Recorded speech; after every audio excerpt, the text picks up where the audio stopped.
Well, hello once again, my dear friend. Welcome back to Blind Dad Does. My name is Ira, and I hope that you're having a very, very good day. Today, we are back with another art stream, and hopefully this one will go pretty well. I've been enjoying doing them mostly. I'm still quite nervous about showing people my process and all of that kind of good stuff, but I am having a lot of fun with it, and I hope that you guys are as well. So, I'm not sure what's going to be happening as far as tonight's little art stream goes. I don't know who's going to come out and say hi, but somebody always does, whether it's a landscape or a figure or whatever the case may be. It's always a little bit something different, right? That's what's fun.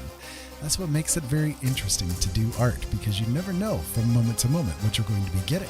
How's everybody doing tonight? It's been a pretty decent day, mostly.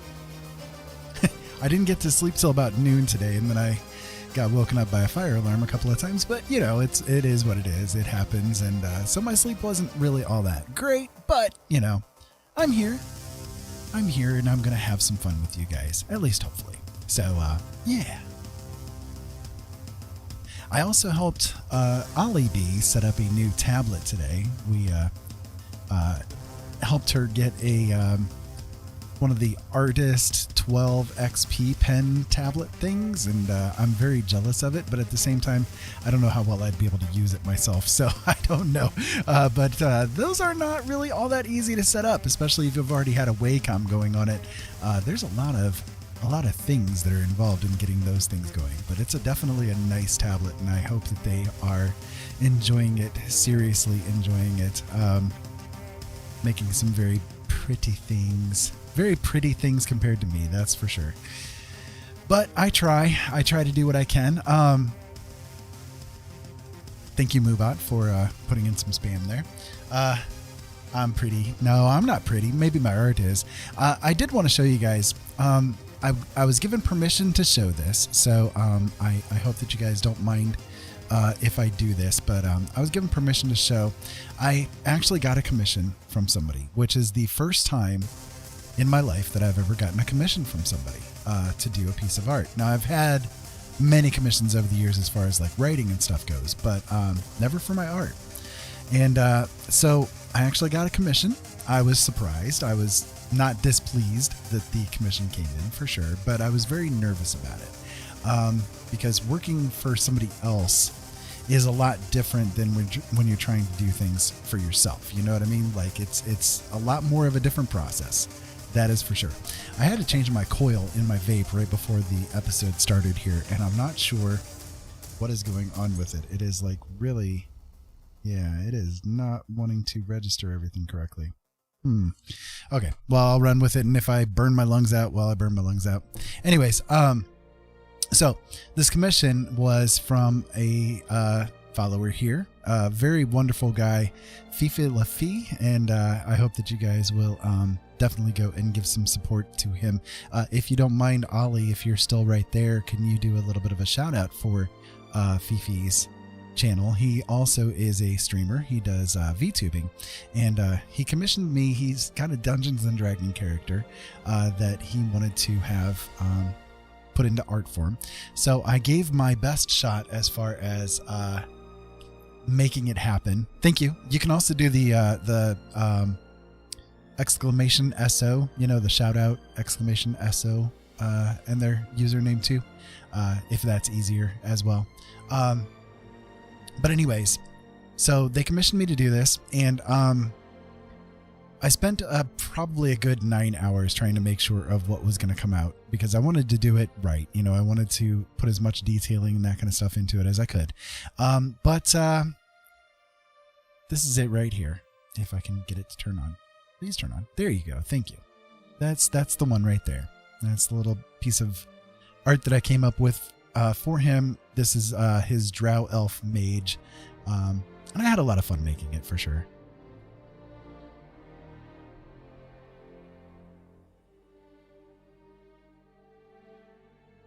So I want to make sure to thank him deeply for commissioning me for this piece. And I think it was okay. So, let's get started, shall we? Let's get started. All right, so I will bring up Photoshop here. And for those of you guys just tuning in for the first time, well, where have you been? I've been here forever. Not really. I've only been here for a few weeks, but I've not done much as far as art on stream goes. I'm a little bit hesitant, a little bit not used to it. I can load this up here real quick. This gal here started to come out yesterday. I wasn't completely feeling it, but I do enjoy what came out of it. Could use a lot more detail, a little bit more filling out and stuff. And I may get to her again sometime soon. But Ali, I don't think you've actually ever seen her yet, have you? Because I don't remember if I ever sent it to you. I don't think I did.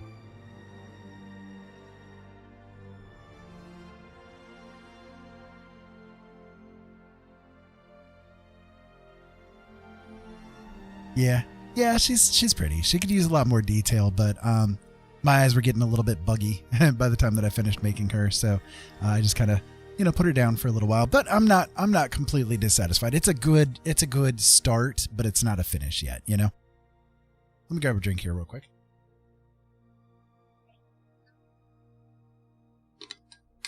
So,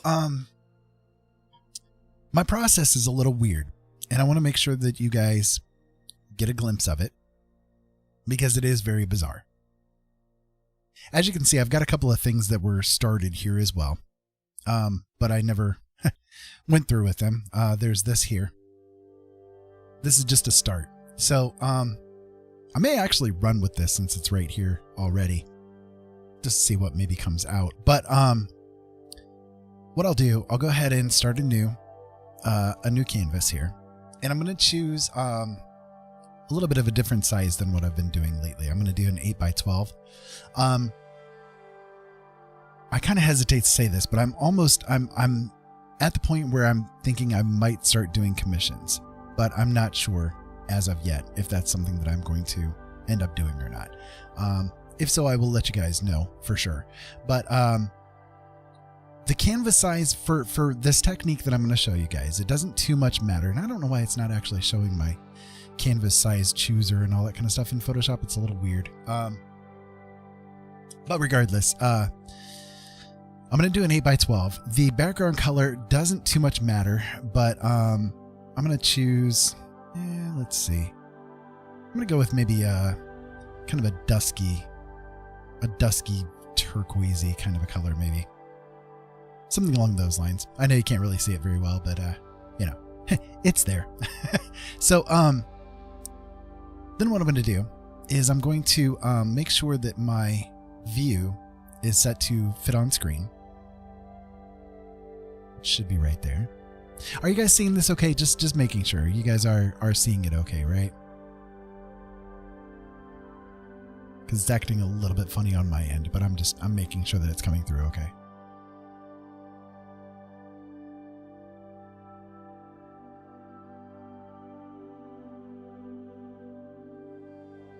I'll run with the assumption you guys are. So, anyways,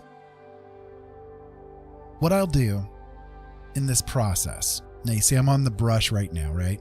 This is the brush right here. So in Photoshop, this is Photoshop that I'm using. In Photoshop, there is a tool called the pattern stamp tool. The pattern stamp tool is a little bit different than the other tools. If you were to, for instance, let's say both of these options are off.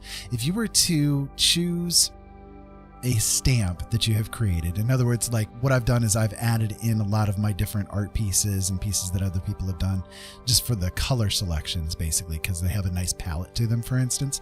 So right now I've got, if you look up here in the top, you'll see this kind of purplish pink kind of a conglomeration going on. And then I have this brush that right now it sort of looks like Kermit screaming or something like that. I don't know. But I don't know what Kermit is mad about. But the point of it is that the brush is a little bit of an odd shape. It has like a unique little bit of texturing to it. And also the brush is set so that every time that I tap the brush down on the tablet, it makes it so that the brush jitters into a random order, basically. So if I was to just, like, with both of these options off, right, with both of these options ticked off, if I was to just lay this out, you guys will see that it's simply copying the pattern that's there, right? This is basically just like we're getting a side view of it, of course, because it's not doing the whole thing, but it's basically that. It's just a copy of what is there, right? Being non-aligned, it just means that like it'll pick random bits from it, but it's still the same. It's just basically laying down the same pattern that's there.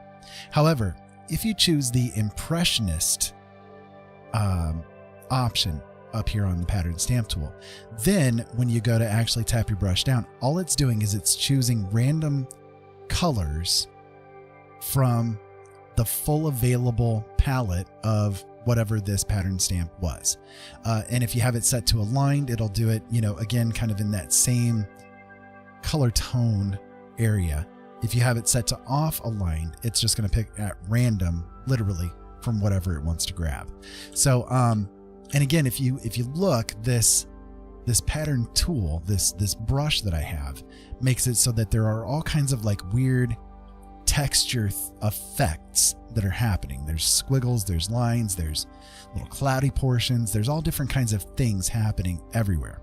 So what I do is I look within this big mass of stuff and I try to do a little bit of cloud watching, I guess, so that I can see if there is something that's there that would like to come out at this moment in time. So if I was to run with this one, for instance, let me go ahead and create a new layer here, and I'm going to choose a brush that's going to be a little bit more appropriate for what we're going to be doing here. Let's see.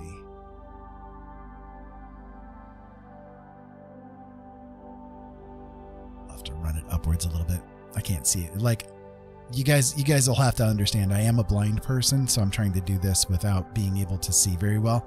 So I'm trying to do everything I can by kind of memory and feel is essentially what it comes down to. So there we go. I'll choose this is a pretty good little sketch brush that I've got that does pretty well. So let me change this to a white color, and I'll go a higher opacity just so that you guys will be able to get an idea of what I'm looking at. So if I look, I see that there's like a figure that's maybe right here, and it's sort of maybe a different perspective of things, so I don't know, like that right there, so it's kind of just a matter of figuring out like where your eyes are drawn, doing a little bit of cloud watching. Sometimes when you look at a cloud up in the sky, you're going to see a bunny. The person that's sitting next to you might see a dragon. It's all about seeing these different things that are there in the randomness and the chaos.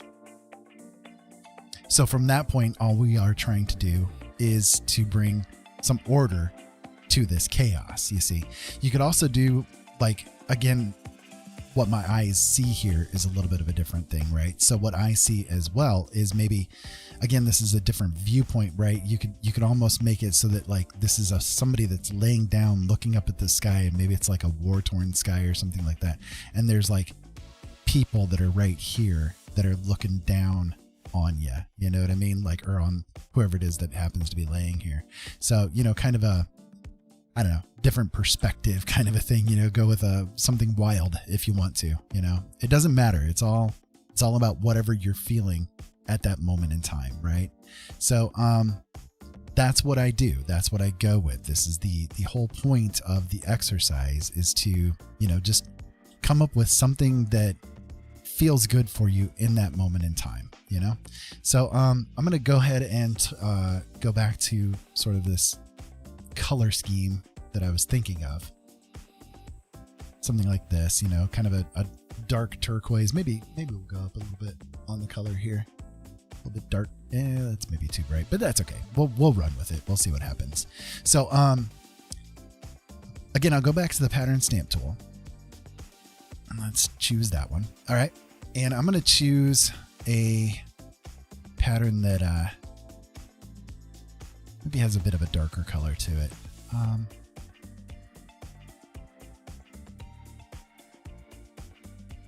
Sure, let's go with this one. Let's see what happens here.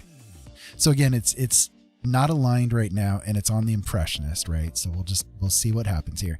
And one thing to bear in mind is that if you have the opacity on this particular tool set to a low opacity, then it's going to just keep more of the background color to it, but that doesn't necessarily mean that it's going to also have all of these squiggles and lines and all that kind of stuff. It'll be a little bit more even, you know, and sometimes that's not optimal. Sometimes that's not what you want to go for with it.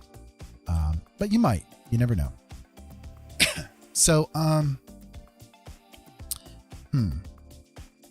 I picking anything up? Am I picking anything up in here? Let's see.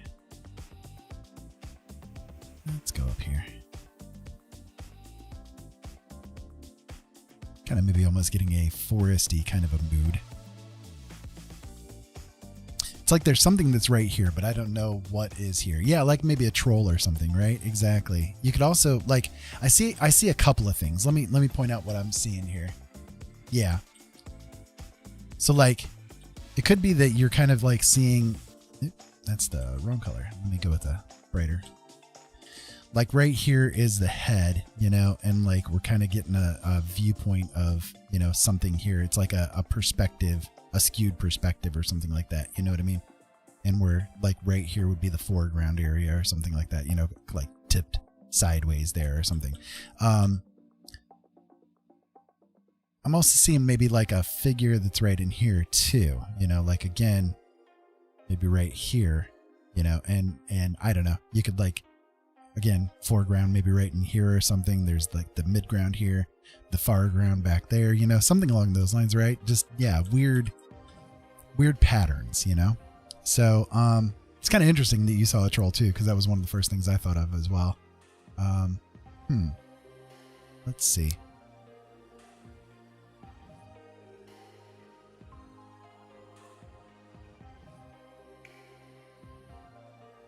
Okay, well, I'll go ahead and delete that layer. I'll continue on with the pattern stamp tool here because I'm not necessarily feeling fully with anything here. Maybe if I darken things up a little bit or something. Catch a little bit extra.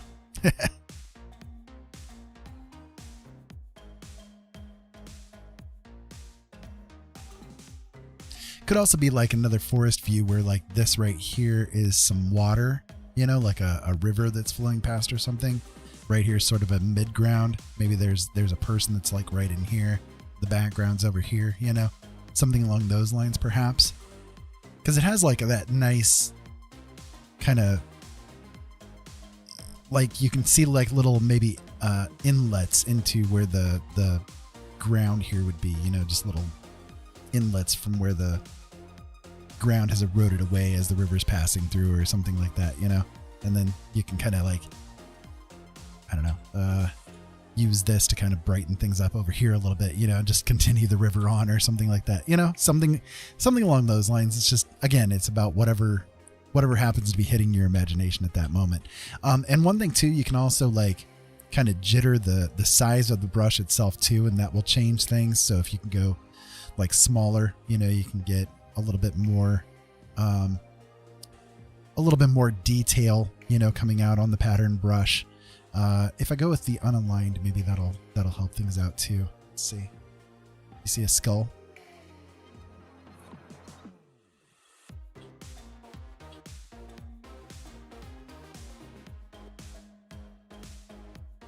Drove my pattern brush nuts there for a moment. It was all like, ah! Okay, yeah. Here we go. This could be interesting. So, okay, so I'm seeing like a head right here. I'm seeing like a head that's like right here, you know, and again, kind of maybe a body coming down like this, you know, something like that.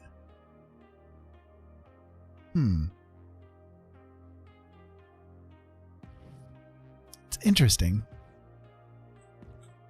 I might run with something like that. That might be cool. That might be interesting. What do you think, Ollie? What do you think? Should I run with that one or do something different?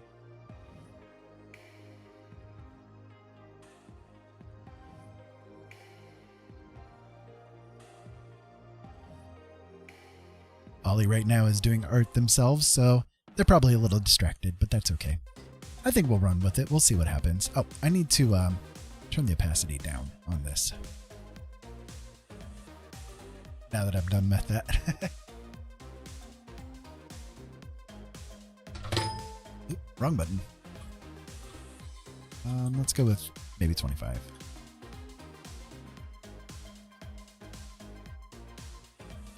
Sure, there we go. That'll work.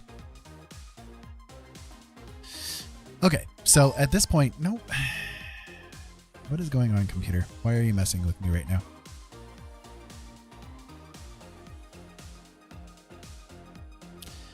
Why are you messing around with me right now?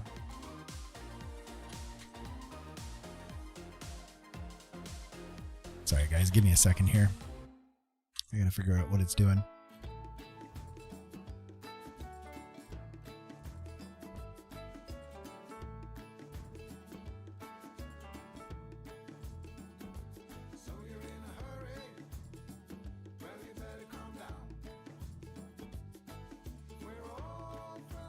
There we go. Finally. So, like I said, I'm seeing something here, right? I'm seeing the object or the person maybe that's right in here, you know, and like we can kind of start to refine where the edges of the body are going to be, you know, maybe something along these lines. You know, and of course it's important to bear in mind the perspectives and all that kind of stuff, right? That all still applies, of course. But, I know how bad I am with that kind of a thing myself, you know, because of the way that my eyes are skewed and that I have trouble with it. But, you know, we can kind of just basically kind of start refining things a little bit, you know, to see who this person might be or what they're about, what they're, you know, what they got going on. I don't know yet if it's a boy, girl, alien. I have zero clue as of this point in time. So, it's just a matter of getting them to show up a little bit more.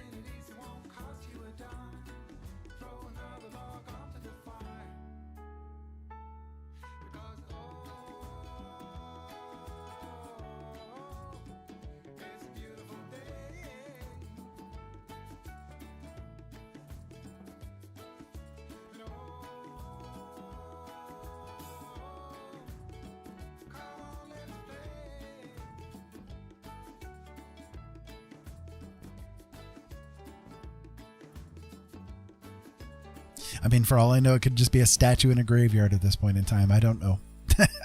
I don't know. And that's the one thing about this technique that I'm showing you guys here that's a little bit different, you know, that most people might get a little bit thrown off by, is the fact that you're not walking into it with a preconceived notion of what is going to be coming out of your fingers at that moment in time. You don't know. You know, you don't know from moment to moment what's going to be happening.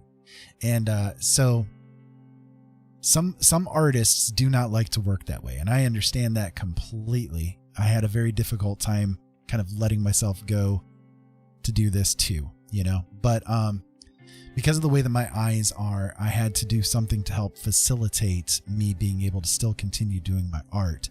And this is one of those ways, you know, this is one of those methods that I've come up with to help me in designing something that is useful. So it's a little odd, but I do what I have to do, you know? So I'm kind of just trying to refine up maybe the outline of the figure here so that I can figure out what I'm doing with it.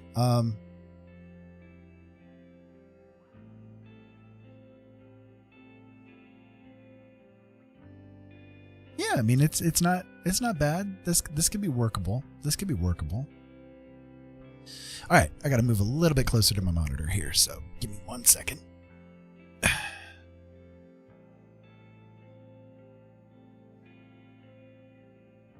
Okay. Try not to murder myself here while I'm doing it. Okay. So I hope everybody out there is having a good day. And if you got any questions about anything, you know, throw them my way. My life is an open book. I love just sitting here having conversations with people while something is getting created, you know, because it's fun, right? It's fun.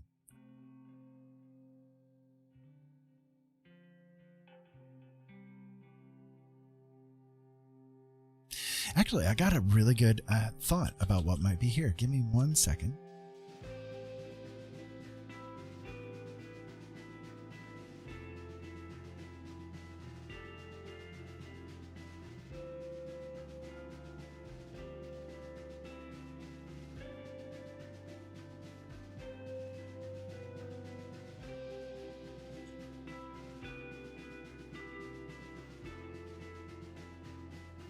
Yeah, I saw something weird there, so I figured I'd run with it.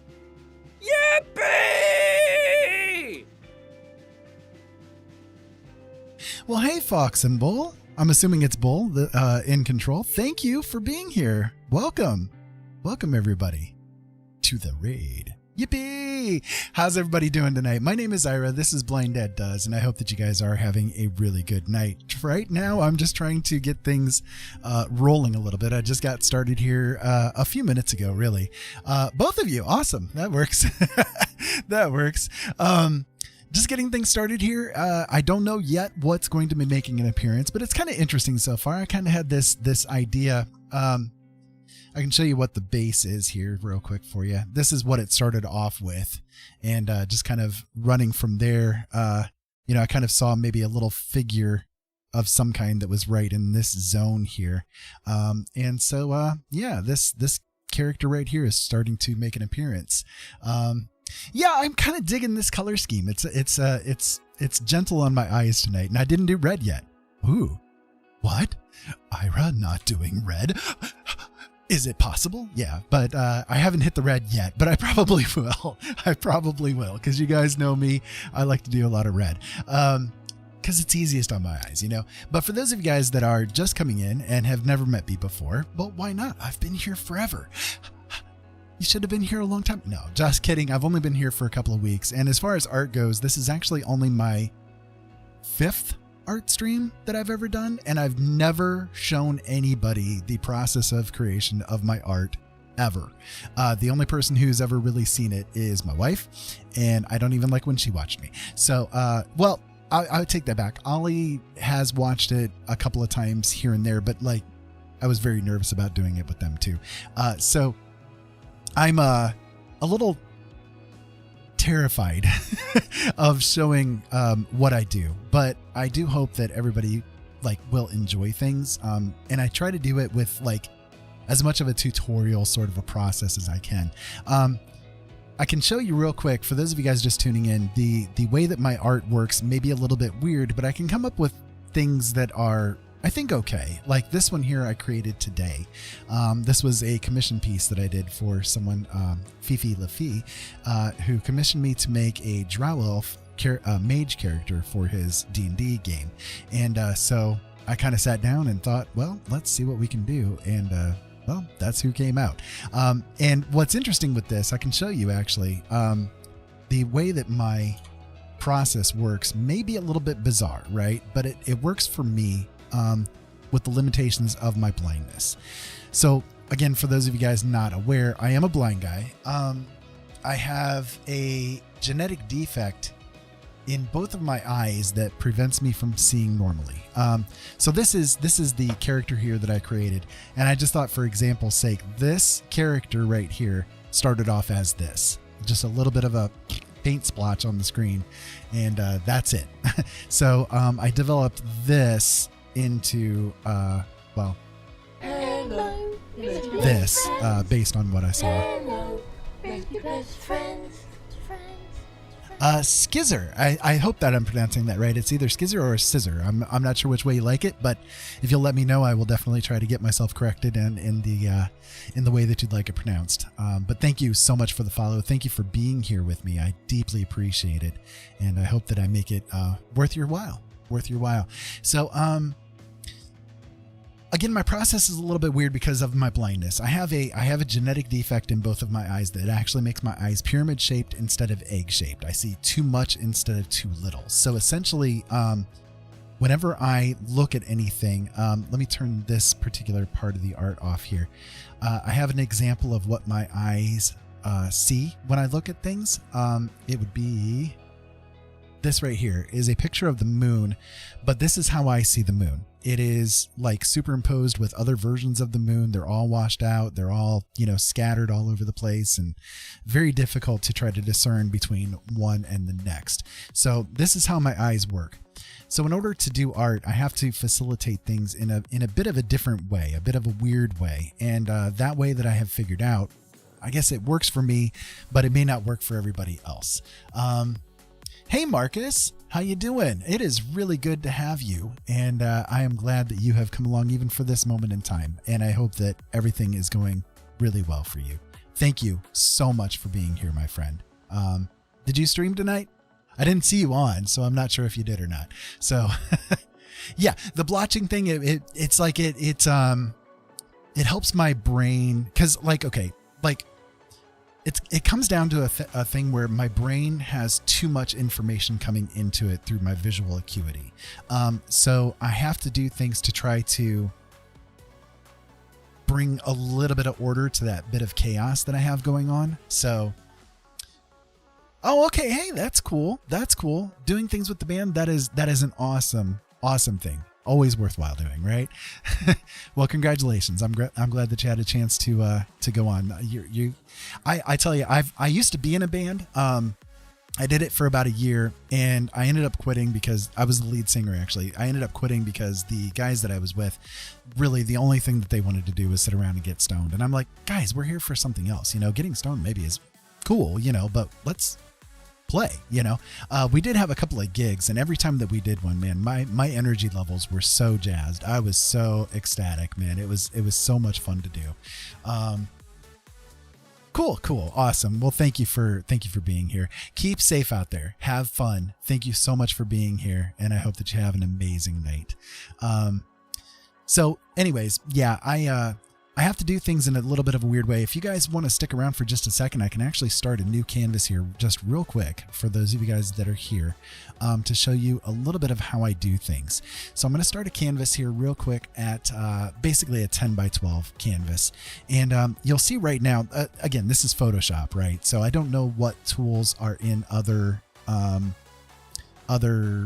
programs out there that would be available that kind of do similar things. Awesome, Unique Rides. Well, actually, if you stick around here just for a moment while I do this, I will show you how I generate ideas. And I think that this is kind of a useful method for people to really come up with things unexpected. Because I know for me as an artist, one of my biggest issues is coming up with inspiration.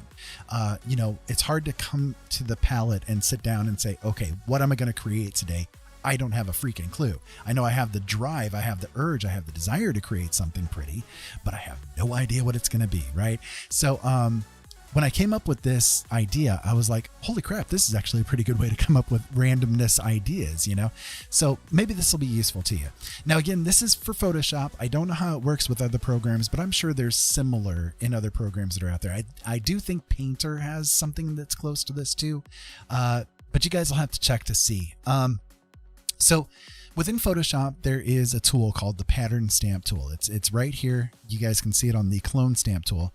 Clone stamp tool, basically, if you highlight a certain selection or section of the canvas, you select it and then you run it across there. It just clones what's there, right? The pattern stamp tool acts in a similar way in that if you have a pattern already saved into the patterns buffer, whatever pattern is there is going to be cloned. Okay. So, let's see this. So what I've done is I've taken bits of my own art as well as art from people that I thought had a really unique color palette to it, just to make use of. And, you'll notice that this brush that I'm using has a very bizarre shape to it. Okay. Right now it's looking a little bit like Kermit screaming or something like that. I don't know. But, the reason why I use this is because of the different shapes that are there add like different textured elements to what I'm about to do. Also, I have the tool set so that each time I push the brush down, it jitters the brush. You see, it transforms it into, you know, different directions and all of that kind of stuff, right? So, you see right now I've got this kind of like pinkish purple white sort of a pattern that's stamped here, right? So if I just run the pattern tool across, it's basically just going to copy that image. That's its point, right? But we're not going to do that. We're artists. We don't want to copy what somebody else does, right? However, within Photoshop, there's this option right here to do impressionist. And when you do impressionist, well, all it's doing then is it's just gathering random colors and bits from this pattern, right? You can set the thing to either aligned or unaligned. If you have it aligned, basically it's going to keep the same basic like tones that are there. So like it's collecting kind of from that left edge of this pattern right now. So you're seeing that kind of color tones that are there, right? So if you do unaligned, then it's just going to generate literally random colors that are available on that particular palette. And from there, it's just a matter of like doing a little bit of cloud watching. So, you know, how one person can look at a cloud and see a bunny, the next person looks at a cloud and sees, I don't know, a dragon or something like that. You're going to see something within this chaos that your brain can latch onto and start to run with. Two-headed warrior with a gun. Right there you go. See, that's a unique thing that you can see that I can't see, but you could then, you know, start making use of that to like start refining, right? So let me do something a little bit on the darker side here, and I can try to lay something out here and figure it out, right? So, okay, right there, we can kind of see maybe right in this, I'm going to change this brush size here. You can see right in here, there's maybe this, there's like a start of a figure that's right here. And I kind of always like imagine that I'm taking a photograph in a different dimension. And the first photograph is always like really blurry. I haven't yet like gotten the settings on the camera correct enough to be able to see clearly what's there. You know, it could honestly be like just like a figure that's there. It could be a landscape. I mean, I'm seeing like, you know, some kind of weird landscape thing. This could be like the foreground right in here. I don't know, just something, you know, bizarre along those lines, right? It's always going to be, again, different for everybody that's looking. I'm also going to like show you, like you can kind of lay down other palettes to it as well and try to just, you know, kind of generate something else. You see, ooh, actually that's kind of cool. There's maybe like this kind of bluish purple dragon figure that's right here. You know, right here's his head, and you can kind of, you know, sweep it down and come down this way or something like that. You know, something kind of cool like that. And, you know, maybe he's inside of his cave and you're seeing like the outside is over there. You know, this is his cave area, right? So it's like, it's just a matter of letting your brain release for a moment and pick out something that it can grasp hold of and start to run with, you know? So, it's a little weird, but it works for me. And it works with like the way that my own vision problems are, where I see like so much information. It actually helps me to kind of conglomerate it down and focus it a little bit better, you know? Oh, that's awesome. I would love to see what anybody can make out of this. You know, it's really weird, but, it works. It works for me anyways. And I encourage people to like give it a shot, because you never know what's going to happen, you know, especially if it's something new. It might be cool for those days where you're feeling a little bit uninspired and you do still want to create something, but you're just not sure what, you know? Right. Exactly. So then it's just a matter of like, okay, so again, this figure started to show itself to me, right? I don't know yet if this is a boy, a girl, an alien, a monster. I don't have a clue yet. That's going to be a matter of refinement, right? But it's going to be all about like what you feel in that moment in time when you push the brush down. It's going to do something, right? So again, like you might see something that's different in this mess of things. I think Ollie earlier saw a skull, you know, which I can see too. You know, there's like the mouth is down in here, the one eye socket's here, the other eye socket's here, you know, you can kind of like just start defining from there. But it's all about like finding the edges, so I've found these edges right here as far as this figure goes. I also kind of saw this other little maybe miniature, I don't know yet. I'm thinking it's almost like maybe a robotic kind of a creature that's here. So you can kind of like do this weird dichotomy. This is almost like the way that she's dressed could be like almost a fantasy scene, but then superimposed with a robot next to it. Wow, that's kind of a cool, little dichotomy going on, to draw the viewer into something different, than what they would expect to see in a picture that's like this. And that's kind of like what I'm all about. I love doing that kind of thing, kind of surprising the viewer with something different, that they might not expect to be there. So I've got the figure pretty well defined right now, and this one is kind of coming there too. So what I'm going to do is I'm going to create a new layer. I'm going to keep this bottom layer here just so that I don't screw anything up, basically, so I'm going to keep that there as kind of a point of reference so that I don't accidentally kind of delete what I've done so far. But from here, it's kind of just a matter of figuring out like where the highlights are going to be, where the light is going to be coming in and that sort of thing to start developing who this person is. So what I'm going to do is I'm going to pick a color that's sort of in the background because, of course, bear in mind when it comes to like paintings and see, I come from a photography background, right? So I'm aware of like the play of light and shadow and how like ambient light works on the figures and objects and that kind of thing. Even though I might not be able to see it very well anymore, I still kind of like bear those things in mind as far as, what exists in nature, so to speak. So I try to incorporate those kind of things into my art as much as I can. You see a tiger cub. Okay. Yeah.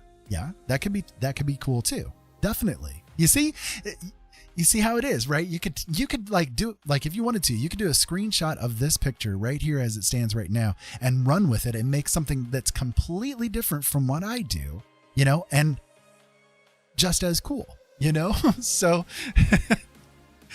so that's what I do, and then I'll spend just a couple of hours sort of just highlighting, shading, refining, coming up with a little bit more detailed work into who this person is and what they're doing here. What's the drama of the scene? What are they doing? What's the point of it? So anyways, I'll take a little bit of a sample of the color that's from the background, just because I feel like that's going to be the ambient source of light for everything, right? But what I'm then going to do is kind of alter it a little bit. Maybe go up a little bit on the brighter side of it so that I can start kind of maybe refining where some of the highlights are going to be, and I can kind of work from there. So yeah, there's a lot of flexibility with it. There really is. I'm going to move the microphone just a little bit. You're probably not going to hear me quite as crisply, but I will try to still keep it going. And unfortunately, because again of the way my eyes work, I have to kind of face plant down into the monitor, so I'm not going to be as visible while I'm trying to do this little bit of highlighting. But again, I got to do what I got to do. It's sort of one of those things that I have to compensate for the way my vision works in the ways that I can. So all right, let me change the brush size down just a little bit. I'm using a bit of a sketchy kind of a brush. This brush is pretty nice. Let me actually, I'll show you here. This brush is pretty nice. It's got a nice feel to it. It's got a little bit of edging to it, and the way that it works is that like if I do this, lay down a little bit of a color here, and then I select that same color, it's going to make it a little bit dimmer. It works really well for doing like highlighting and shading and that kind of thing, because it makes it so that it's not as difficult to blend things a little bit, So, okay. Once again, we'll go ahead and do a little bit of highlighting here and just to figure out what's going on here. So I can kind of see, if you look right here close enough, you can kind of see that there's a little bit of a glow right here. So, and that just so happens to be where their arm might be, like that, right? So we kind of like already have defined that this figure has a dimension to it, right here is a bit of their arm perhaps.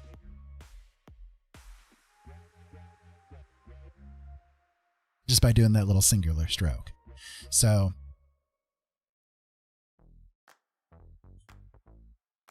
And to be fair, guys, I will say, like, sometimes this process does take me a bit of time. Like, I do beg your patience, please, because I do have to take a little bit of extra time compared to what other people do, just because of the way that my eyes work. I can't see straight lines, so it's a little bit more like difficult for me to make things happen. But I will try to be as quick as I can. You know what I mean?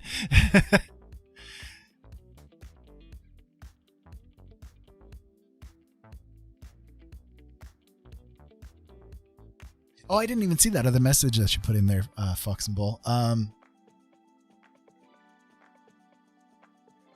See a woman in a cloak dress looking down at an object like a tomb with a flower on it. Okay, yeah. That, again, that'd be a really cool idea too, you know, to run with. I like that. That's pretty cool.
Right now, we're kind of seeing it in its infancy. Pretty soon, we'll see it in its awkward teenage years. You know, somebody said that the other day, and I really loved how that is. That's really how art tends to be. You know, you don't know, again, from moment to moment what's going to end up happening, because you might like put a stroke in the wrong place or something like that, and it can just like really warp and shift things around in a big way. You know.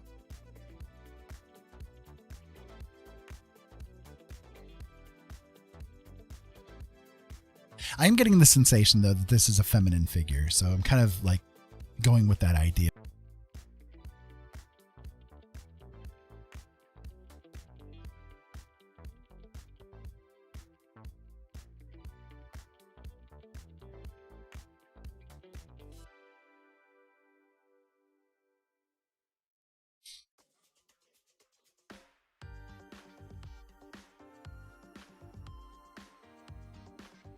I also have the issue where, because of the way my eyes work, sometimes proportions are a little bit difficult for me, and it takes me a few moments to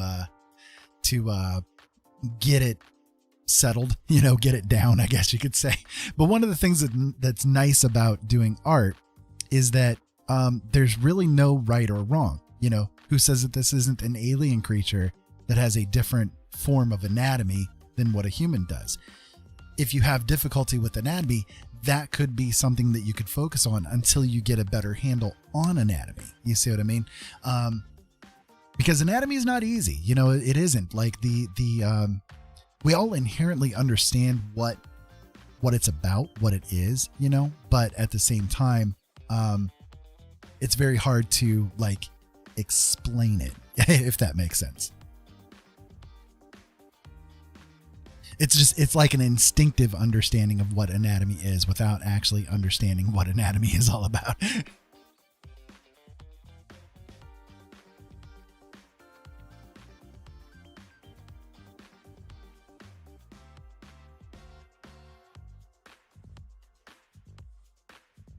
So I'm like wanting to have her arm crooked a little bit, you know what I mean? And so I have to bear in mind, okay, where is the elbow going to be? It's going to be right about like, you know, Just like the human elbow in general. Like, again, this is just generalized anatomy, right? There are obviously going to be people that are different, but in general, the elbow is at about the same like torso level as the bottom of the rib cage on the side. You know, like we have that weird shape to our rib cages. So the elbow tends to be right in that zone if it's at rest. You know, it's resting against your side with your rib cage, basically just above where the level of the elbow is. So that's what I'm kind of trying to find, is maybe where this figure's rib cage is. It's probably going to be like right in this area right here, right? So I need to like adjust this crooked arm so that right about there is where it starts to be able to come over this way.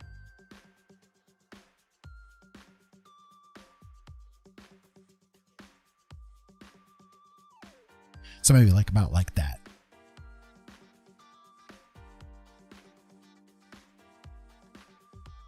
So again, this is just the process of like getting the shape defined at this moment in time. It's not perfect yet, please.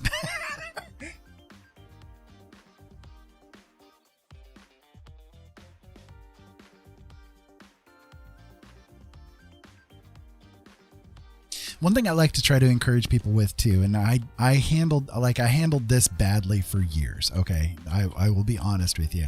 I had bad problems with this for a really long time. If you're making strokes, especially digitally, you know, try to think about what a traditional painter would do. If a traditional painter is putting paint down onto their canvas and they miss stroke, you know, like something happens and it accidentally skews wrong or something like that, they can't undo it, right? So then it's a matter of either throwing the whole thing out and starting a whole different one, which is horribly inefficient to do, or they have the opportunity to create something out of that little divot, you know, that little misstroke. So unless I do something like drastic, like accidentally drop my pen down on my tablet and make the skewed stroke somewhere or something like that, I try really hard not to do the undo. I try to just leave it as it stands, because every stroke can be useful in some kind of way. Even the mistakes can be useful, and it can actually it can add to this whole effect that, oh, that stroke just showed me that there's something else that's right there that I can make it, you know, oh, I can make use of this, you know, and you can really start running with it. It's kind of weird, right? But you know, it's just the way it is. So,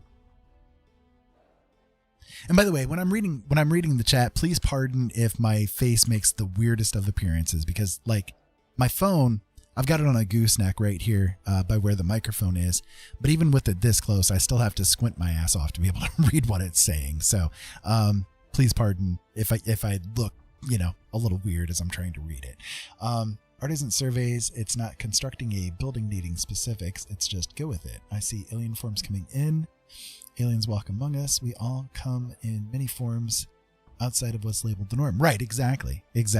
You've got it exactly correct. Nothing is normal except the fact that nothing is normal. I mean, really, that's what it comes down to.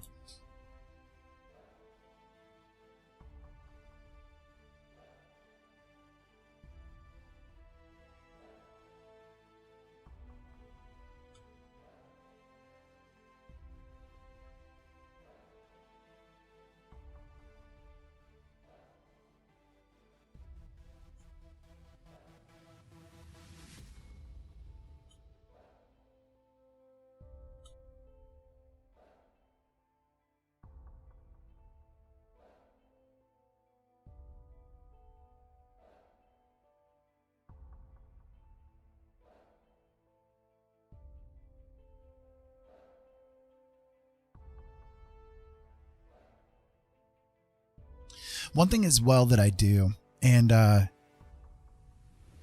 you'll probably notice this as I go along, but I try very hard not to ever zoom in to the picture.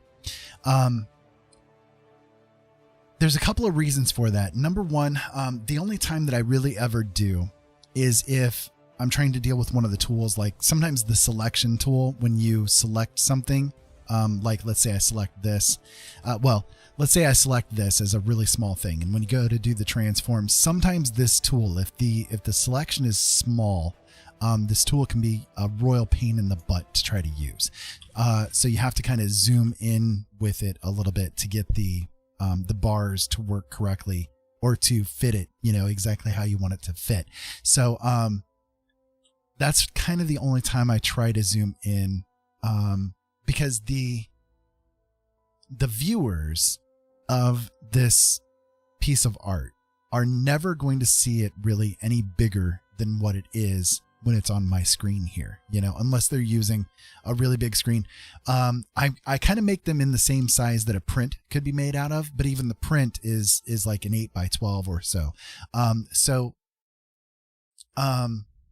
I try not to zoom in because I want to see whatever the viewer is going to see as well. And most of the time, unless you're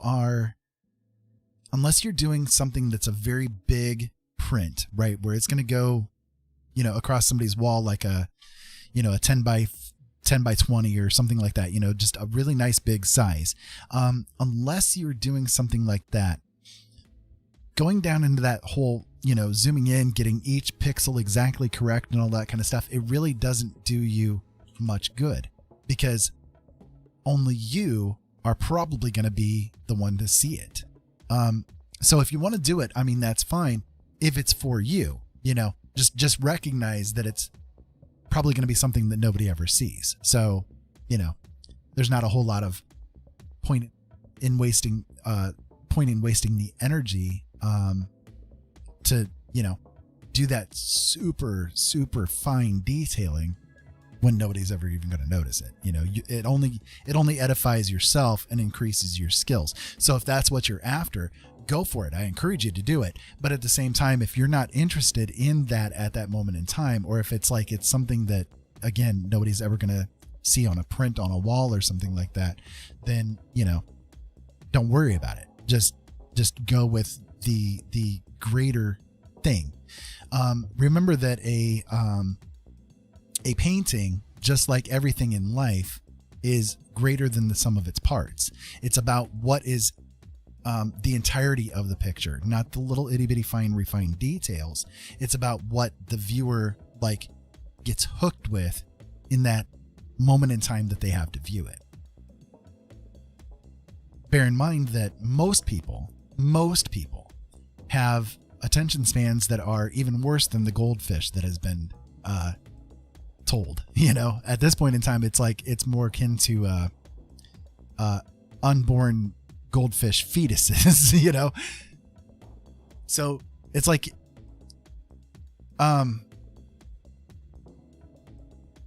years ago, I had the chance to meet Stephen King at a party, and I asked him what he thought the most important thing about a story is.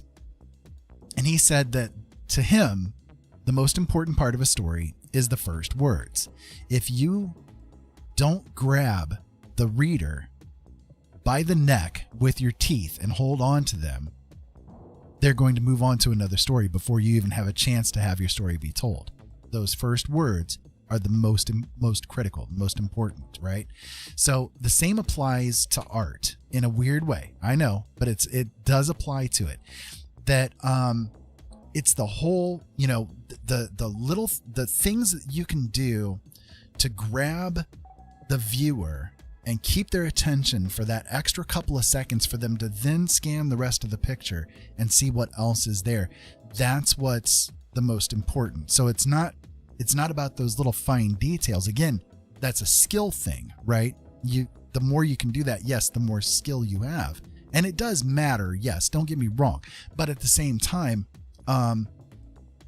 most people are not going to give your picture time enough for their brain to process the fact that that detail is there, right? They're going to see it. They're going to get the impression of it. They're going to get the feel of it. They're going to get the emotional kick from the picture that you want them to feel, but they're not necessarily even going to take the time to notice that the detailing, is in place there. So, you can have those there. And sometimes you got to also remember that viewers, just like readers, can suffer from information overload as well. You know, again, with and I go with the writing analogies because I am a writer too. But the readers, by and large, don't respond well to information overload. You know, it's what we call in the writing world, info dumps. You know, if you're just dumping massive amounts of information on the reader, they're really not going to pay attention to it, and they're just going to lose interest and walk away from it all, you see. So don't information overload your viewers, but still make it entertaining enough that what they're getting is the meat of the product. You see what I mean? I hope that all that makes sense. That was a lot of talking, but I hope that all that makes sense.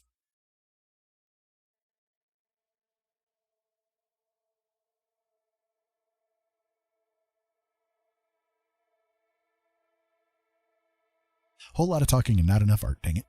What are you doing, Ira?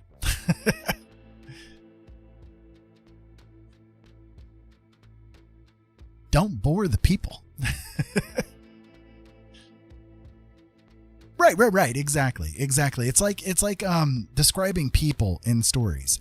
You know, so many people, again, being part of the author community, I know how people are with it. One of the things that is like a big question that everybody has is like, how do I describe somebody that is a person of color, right? Well, unless it's inherently important to the story to understand that they are a person of color, why even mention it?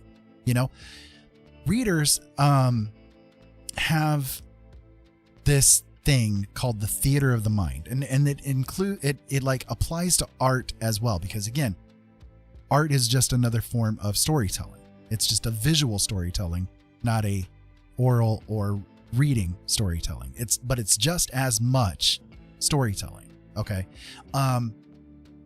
If you're writing a story and it's not inherently important that the person is a black guy or a Native American or a Chinese guy or whatever the case may be, let the reader just fill in the blanks.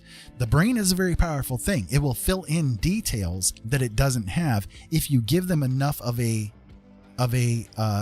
picture to go with. You know what I mean? Like, you could mention that the guy's Asian descent or something like that, but you don't have to, like, I see so many people, oh, they had the caramel colored skin and the, you know, all, and it's like, dude, it doesn't matter what the guy's skin color is. Is he black? Okay, great. You know, just go with that, right? And you know, people can kind of fill in the blanks in their mind of what the person maybe look like, right? You don't have to describe the exact facial features and, you know, on and on. He's got like, you know, 20 hairs running across his arm or something like that. You know, why does that matter? It doesn't matter in any way to the overall story in any way, shape, or form.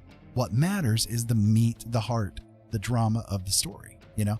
So yes, while the details may be okay for you to know in your own mind as the author, you know, to bear in mind, okay, you know, I have this picture of this person in my head, right? The reader doesn't care. They just want to know what's going on with the story, you know? So it's really helpful. Okay. Well, I appreciate that. I do. I come from a teaching background, right? Like I've been a teacher of adults for a while. You know, I taught people how to do computer repair work. I trained them in doing A+ certification, network certification, Microsoft certificate, all this stuff, right? And so I enjoy, like, the way that I can do this stuff is just basically like I feel comfortable if I'm teaching, you know. So I do apologize if it's a little tedious or something like that, but I promise I'll get to the art. I promise. So anyways, that's kind of the way that I look at things. I look at things, you know, that art is just as much a storytelling process as the rest, you know, and I know that when it comes to writing, a lot of that super detail is just information overload, and it's not going to matter. Most of the readers are just going to walk away from it, you know? So do what you can, do what's necessary to tell the story, and you don't have to do anything more than that.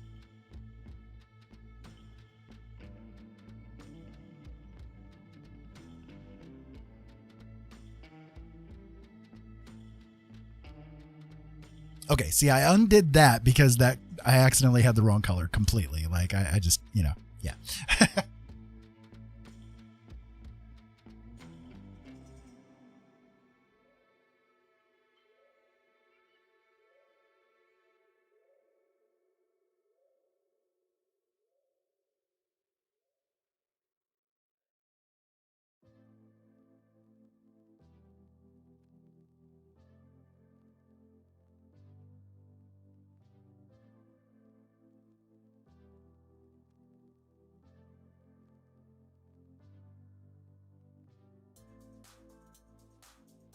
I'm trying to be careful because as it stands right now, she seems like she has really bodacious boobs, and I'm not necessarily wanting to go with that.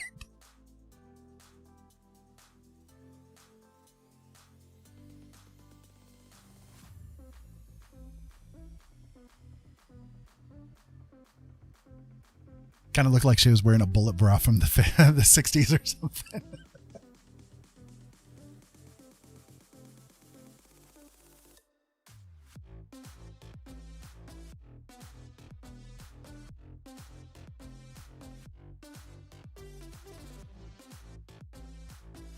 I mean, maybe she was.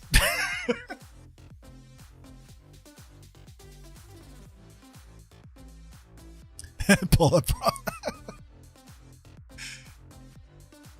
Okay, so as it stands right now, her head does seem a little bit like off to me. So what I'm going to do is I'm going to select it and just try to move it downward just a little bit, like just to give it a little bit of a better perspective. Yeah, that feels a little bit better there.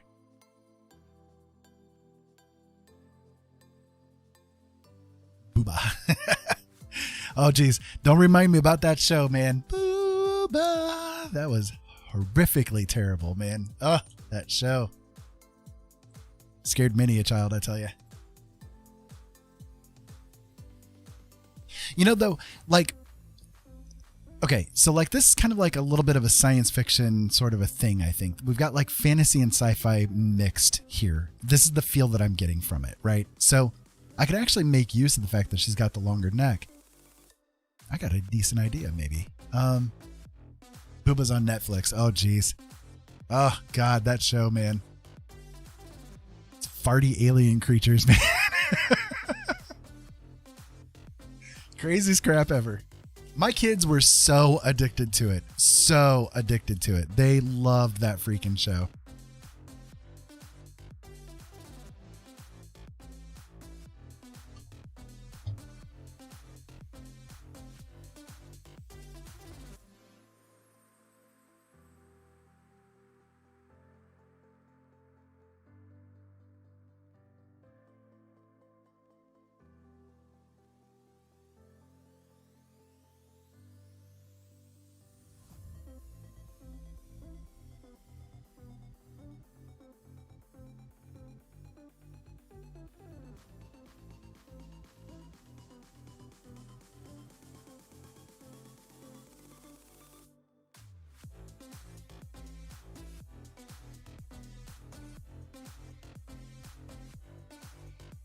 SpongeBob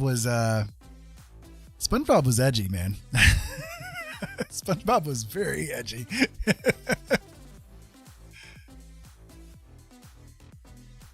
Yeah, Booba. It's hold on, let me see if I can find it. I think maybe I could. Hold on.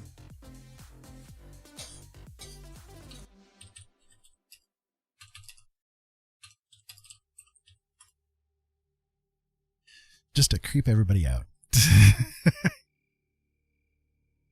Give me a brief second here.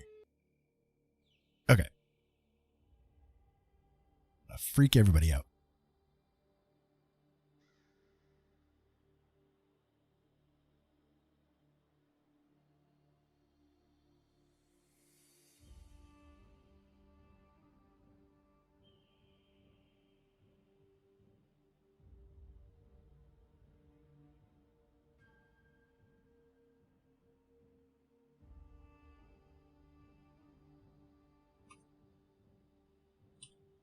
All right, are you ready for this? Yes, Teletubbies was horrifying. Oh my goodness. That was just as bad. That was just as bad. All right, let me turn the music off here.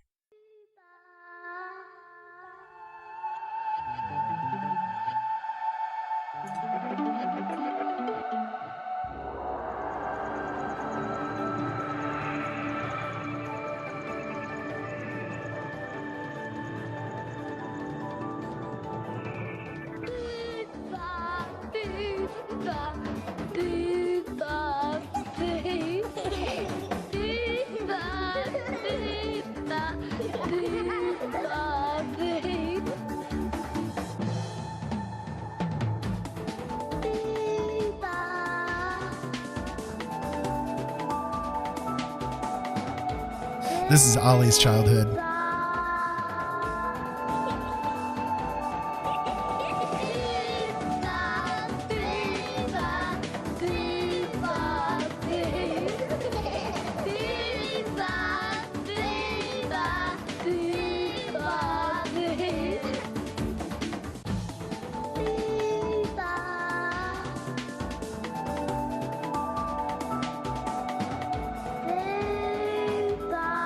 Oh, it gets worse. Wait for it.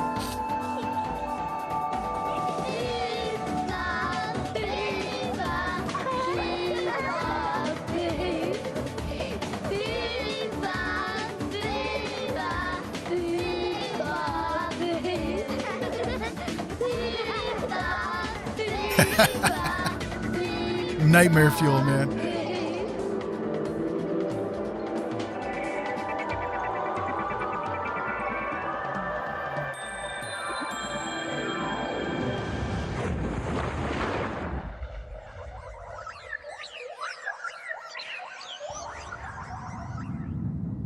Here come them farty little bastards.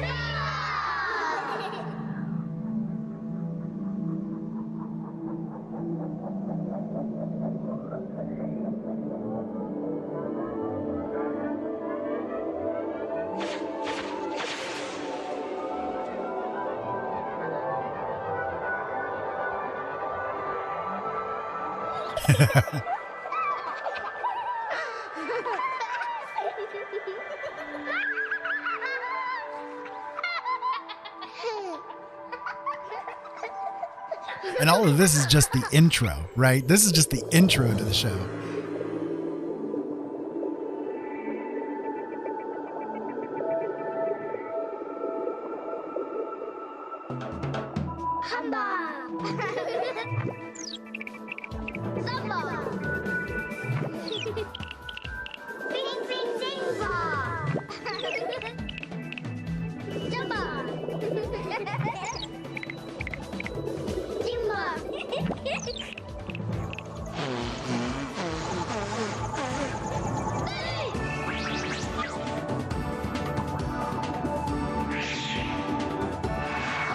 They literally fart as they fly.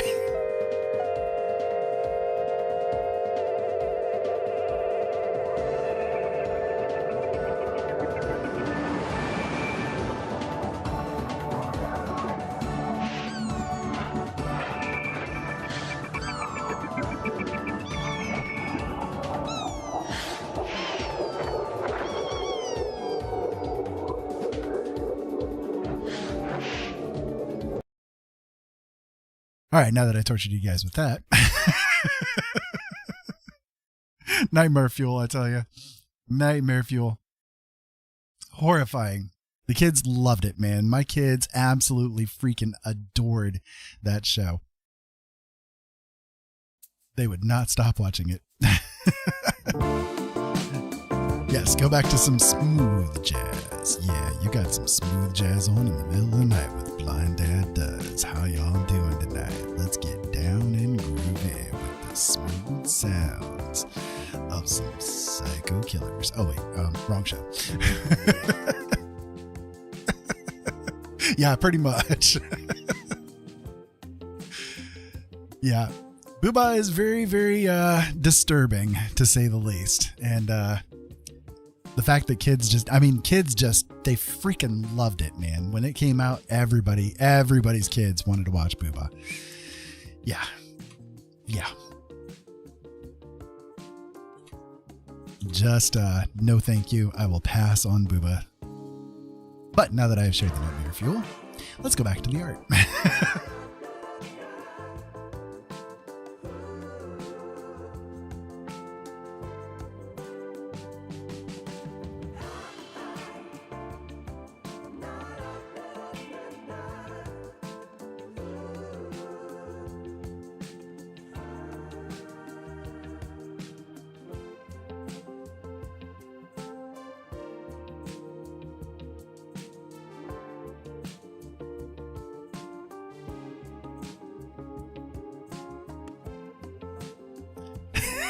Repressed memories. By the way, hey Smugsy, I didn't see you slip in until I saw you that you were in the chat there, but welcome to the show. I hope that you're having a really good night, and I appreciate you being here with me in this moment in time, even if it is a very disturbing moment for you. My name is Ira. For those of you guys just tuning in, welcome. Where have you been? I've been here forever.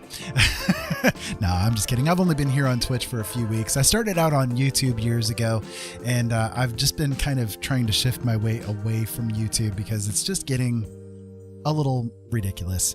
But I was on YouTube for years because that's where I had my radio shows. If you go to my YouTube channel, I have about 195 days worth of content there. Yes, days. If you were to press play on the first video that I have available there and just go until it stopped, until you got to right now, because I am simulcasting on YouTube as well right now. If you were to do that. Hello, bestie best friends. Yay, new bestie best friend. Hey, thank you for the follow, Smugsy. I appreciate it. Thank you. Yeah, the bodacious tracts of land. Anyways, if you were to hit play on it, you'd 195 days from now be pretty much done. So there's a lot of content that's over there, but most of it is from my radio shows because I used to do radio for about 6 years. Had a lot of fun doing it until the end. At the end, I got so stressed out that I had to walk away from it because we were getting attacked and trolled and harassed, and oh my god, it was absolutely crazy. We had people even sending pictures of the kids with sperm all over them, telling us they were coming for them in real life next. You know, it's like, nope. I'm done.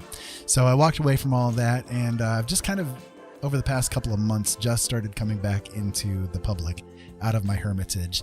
And so that's why I'm here. But this is one of the only times that I've ever shared my art on screen. Like on, yeah, it was bad. It was bad. Basically what ended up happening. Okay. So I did the radio for a number of years, and I ended up running the station that I was associated with to begin with. Did that for about 6 years, and it was really good. Like I hosted 7 different shows, each of them 2 to 3 to 4 hours long, you know, and had a lot of fun doing it. Right. But the shows it was talk radio, you know, the station was a talk radio station, and I had the opportunity to talk about like the fringier topics like paranormal and psychics and, you know, aliens and UFOs and conspiracy, you name it. Basically, I was there for it, you know. Had a lot of really cool guests on the shows and really enjoyed my time doing it. But towards the end of everything, the network took on a host that had a lot of fans and a lot of anti-fans. Now, bear in mind, we already had broadcast to about 9 million people on a daily basis, right? But when they came onto the network, they brought a crap ton more. And we were ready for it, but at the same time, we were not ready for the harassment that followed them. They had a cavalcade of trolls that we did not realize. And these guys went beyond just your standard trolling. These guys set up literally hundreds of websites, thousands of Twitter accounts. They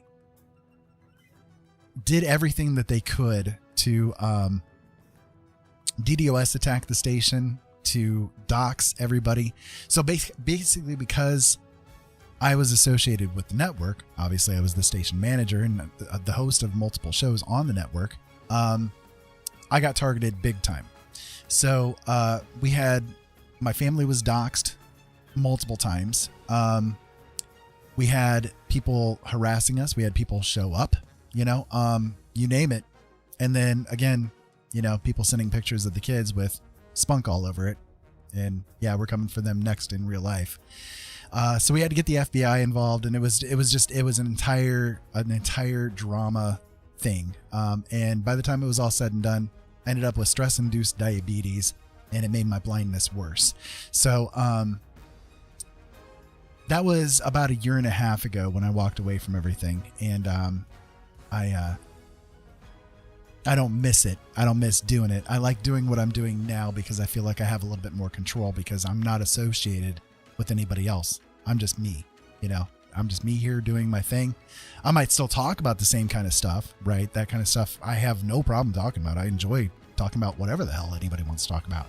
But I'm not associated with anybody else, So what happens to me is on me, it's not on anybody else, So yeah, it was bad. It was really bad. And I'm glad that I walked away from it all when I did. When I walked away from it, basically everything fell apart within a couple of months. I don't miss being on the radio, but I did miss like being around people, because of my vision issues. I cannot get out very well. My wife also has disabilities of her own. So, we don't really go anywhere, we don't have, I've got 2 friends basically, but that's not much, right? And they have their own lives. They're all busy and everything like that. So what do I have? Well, I have you guys. That's why I'm here. I'm here to, get my social in, I guess you could say. So, yeah, that's what I do, So this is only the 5th time that I've shown the process of my art. I've been very, hesitant about it because I've had a lot of people bash my art over the years. I've had people destroy my art. One of my ex-wives took it upon herself to destroy everything that I had ever created. Writing, art, you name it. It was all destroyed in fires because she didn't feel that it was my place to be creative. So I've got a fair bit of PTSD from it all, and because of that, it's just kind of a matter of trying to get myself out into the public, get myself comfortable enough that I don't mind showing the process of creation for me. It's still a bit scary for me though. So I do apologize if I make mistakes, if I'm not quite, with it. I'm not as talented as a lot of other people out there or anything like that. I just enjoy what I do, because it's all I have, really. So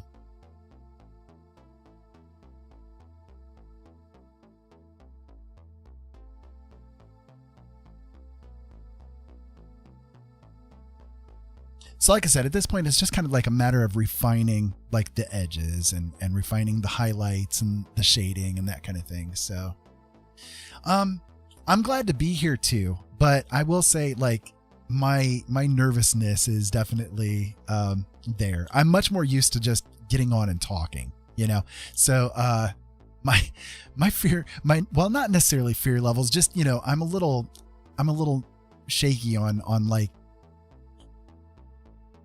what to talk about while I'm doing it. You know what I mean? So like, again, that's why I try to do it a little bit as a tutorial type of situation.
Yeah, I've lived a hell of a life, that's for sure. I'm not young, and I don't have cleavage, so I'm sorry if anybody's here for that.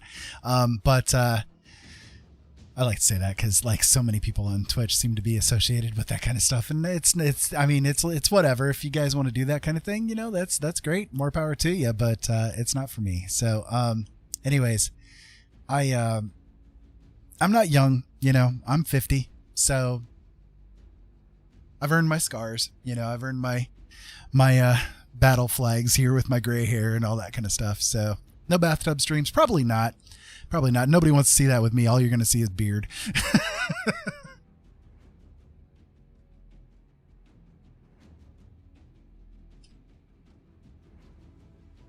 Beard and fat.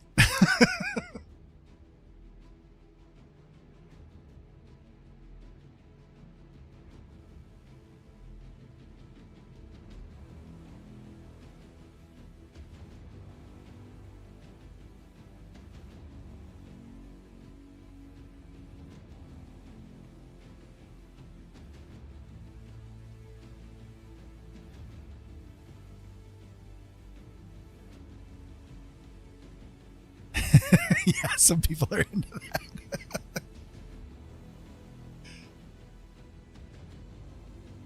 Live human soup. Yeah, pretty much. Pretty much. Like I said, though, I mean, if somebody wants to do that to find their popularity and that kind of thing, I don't denigrate them for that or anything like that. It's like it's not for me particularly. I don't bite any bones about who I am. I'm the strangest person that I've ever met, and I try to prove that a little bit more and more every day. So, yeah, I don't like doing baths myself. I'm a tall guy, right? I'm 6 foot tall, and I'm not necessarily thin. I'm not obese, but I'm not really thin. I'm bulky, and so me with baths is kind of a futile gesture. Let's just put it to you that way. About the only thing getting clean is my butt, and that's about it.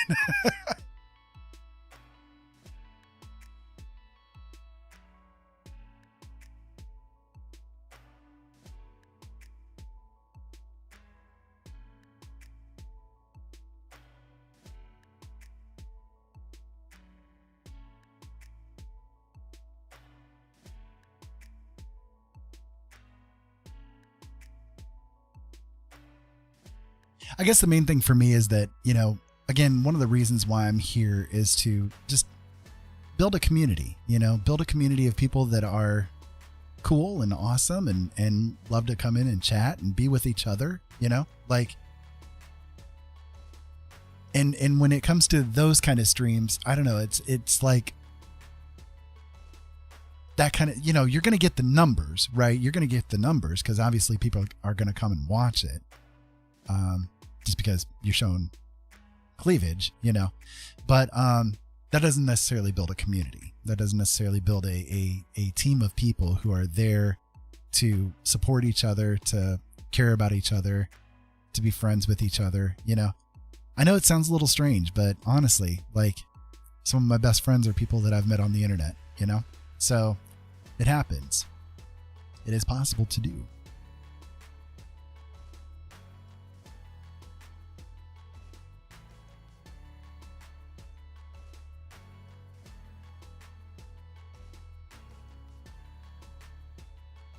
So this girl is definitely tall.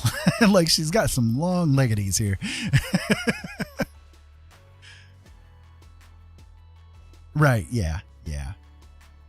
I mean, I do things other than just do art too. I mean, I come on and I do just chatting. I come on and do, sometimes I'll be doing a game or something like that, but, it's kind of random. It's kind of whatever my eyes are going to let me do on that particular day is kind of what it comes down to, because, one of the issues with my vision is because of the way my eyes are. Like, okay, so again, this genetic defect I have is pretty bad. It's pretty horrible, and kind of the problem with it is that some days I'll wake up and it's even not even sometimes when I wake up, it can happen just at random, whatever it damn well pleases. I get what is called a high drop. So essentially my vision issue comes down to the fact that my corneas are super, super thin, super thin. And, so because of that thinness that's there, so basically every time that I blink, so when a person blinks, and you may not be aware of this, but your corneas actually squish down. And then when you lift your eyes back open again, your corneas then bounce back into place based upon whatever shape your cornea is supposed to be. It's very resilient, it'll squish down and then it'll pop back up again.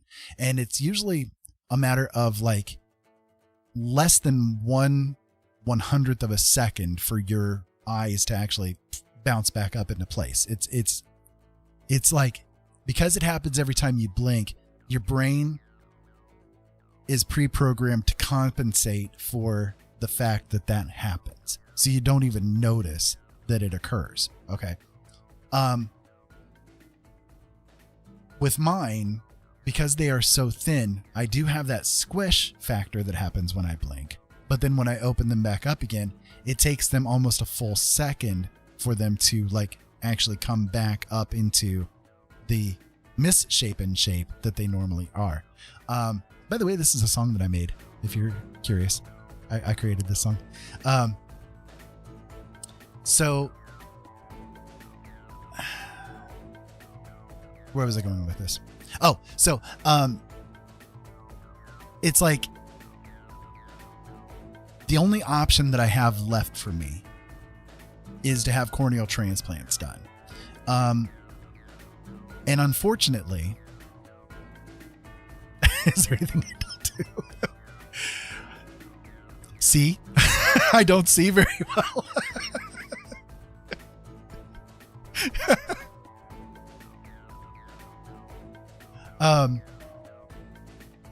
So the problem with the corneal transplants basically is that in order for me to have it done, it would only improve my vision by about 10% over what I currently have. And that 10% improvement is so insignificant compared to the lack of vision that I already have, that the risks with the surgery are not necessarily worthwhile for me. So basically the risks at this point would be, number one, I could go completely black blind and lose everything. I don't want to have that happen. I could lose vision in one eye. I don't want to have that happen. I'd have to have cataract surgery every year, because the drugs that I would have to be on would cause me to have cataracts fast enough that every year I'd have to have the cataract surgery done. And I'd also have to take anti-rejection drugs for the rest of my life, which anti-rejection drugs are pretty harsh. They're not very easy to deal with, So, all those and more are sort of the risk factors with me when it comes to, having this, what the hell song is this? To having a corneal transplant done. So, it's I don't want to have that risk. It's kind of a thing of, it's the devil, I can already know how to function at least somewhat, right? If I'm around the house, I know how to get around. I've got muscle memory for where everything is, unless somebody vindictively moves things around, which happens in this house. So I'm not going to go tripping my way through the house for the most part, right? I can kind of get around and get a good feel for what's around. And if I'm in a place that I'm familiar with, outside the home, again, I don't necessarily need my blind cane or anything like that. But if I go to Walmart or, wherever the case may be, I usually have to carry along my cane with me to make sure that I'm not face planting into a wall. So it's I've learned how to at least get by with things. I can still do my art. I can still, get on and talk to people. I don't have to work excessively to make it happen. I hope that makes sense. So if I was to have the transplant done and have the condition actually worsen, then I'm in a position where, you know, I'm screwed, you know?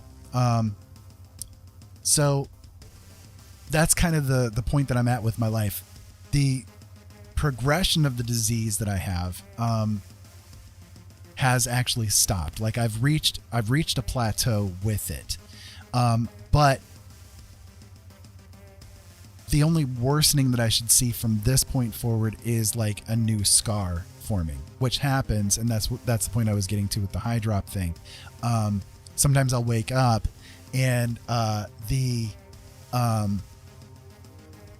fluid from the inside of the eye seeps through these scars to the top of the cornea and causes a blister to happen, which causes me to feel like there's a stone in my eye all day.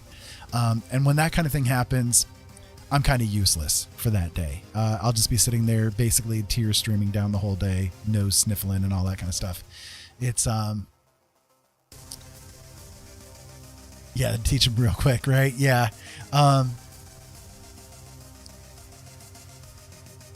If nothing else, that blind cane is good for social distancing. Back, you animals.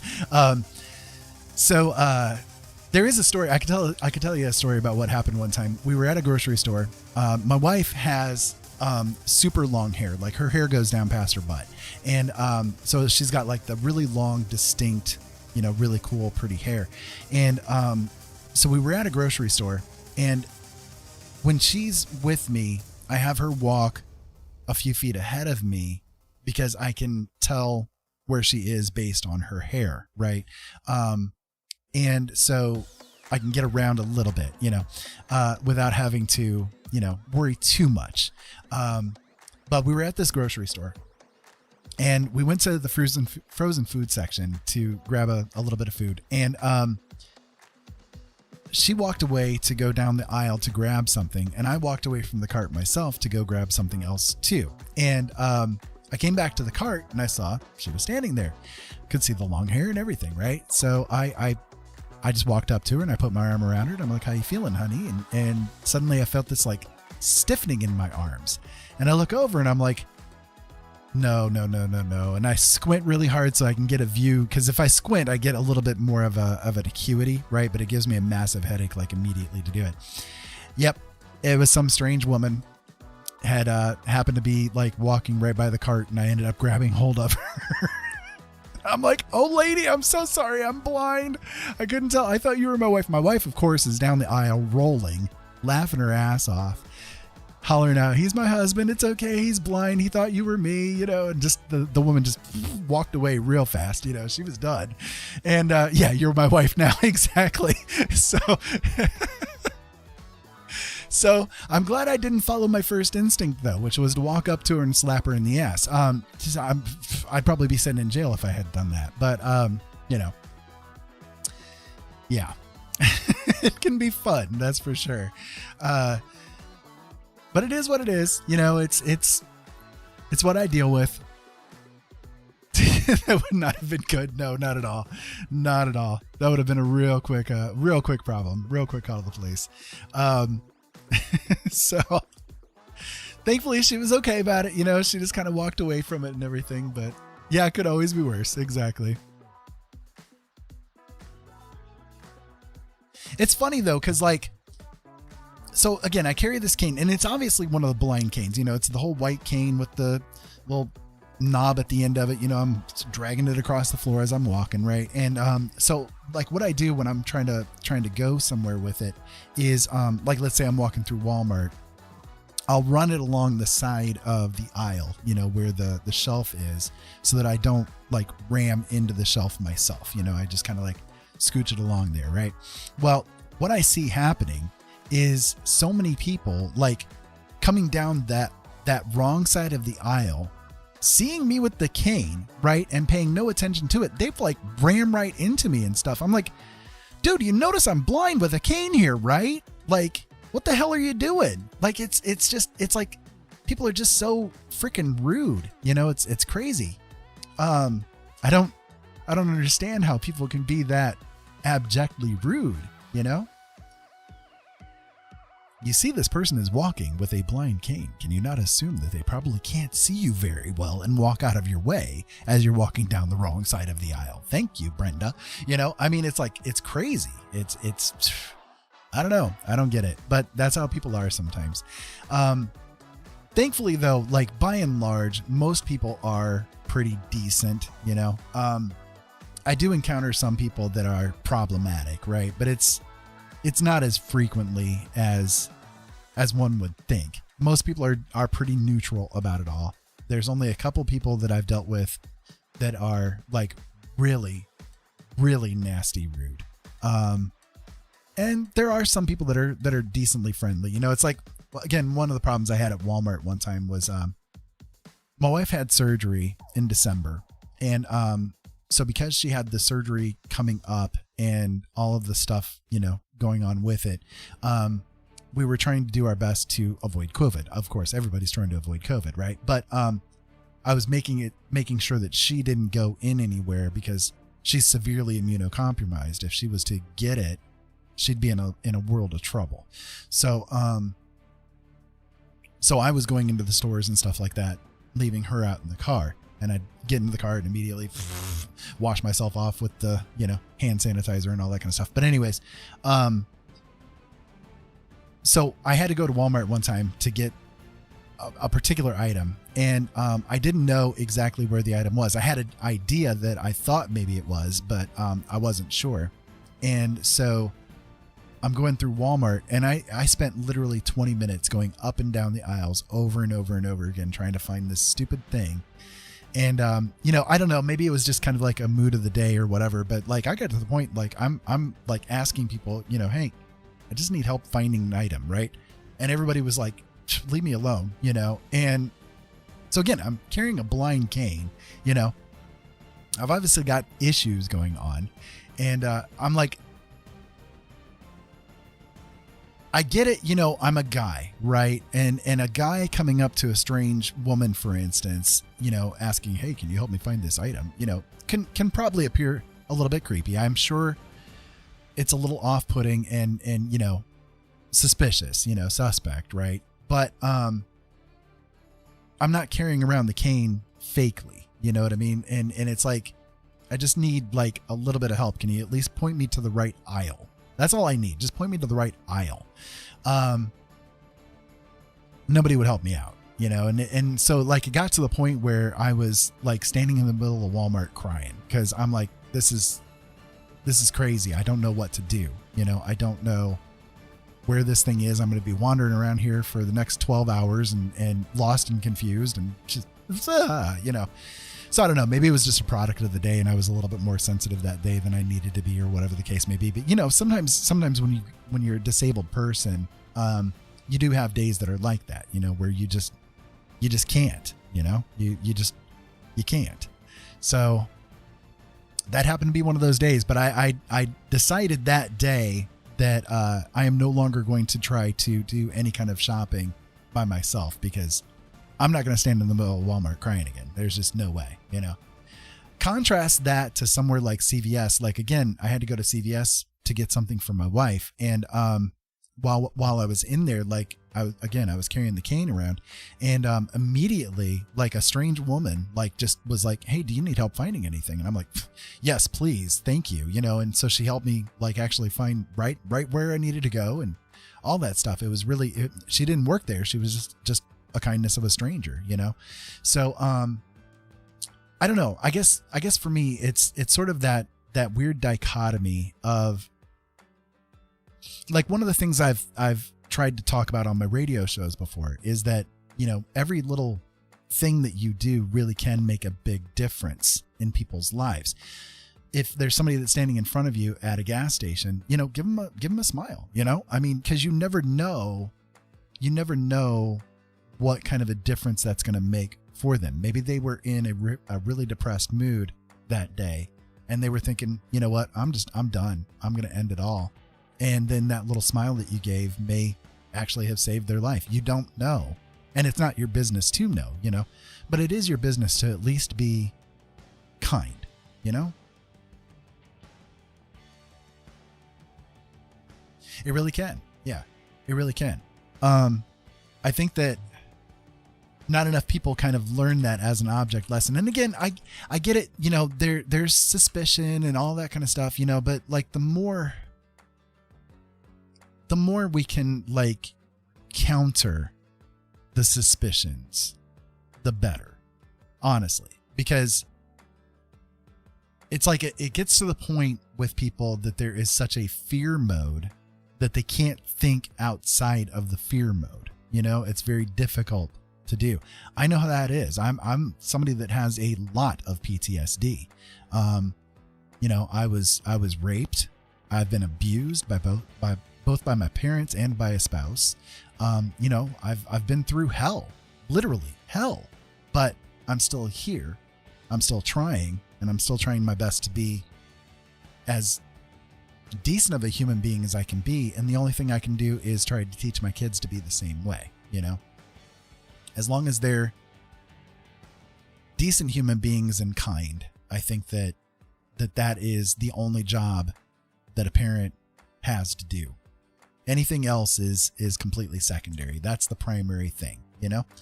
So anyways, enough talking. Let me get back to the art here. I'm sorry if I got on a tangent and everything. It's just, y'all get me started.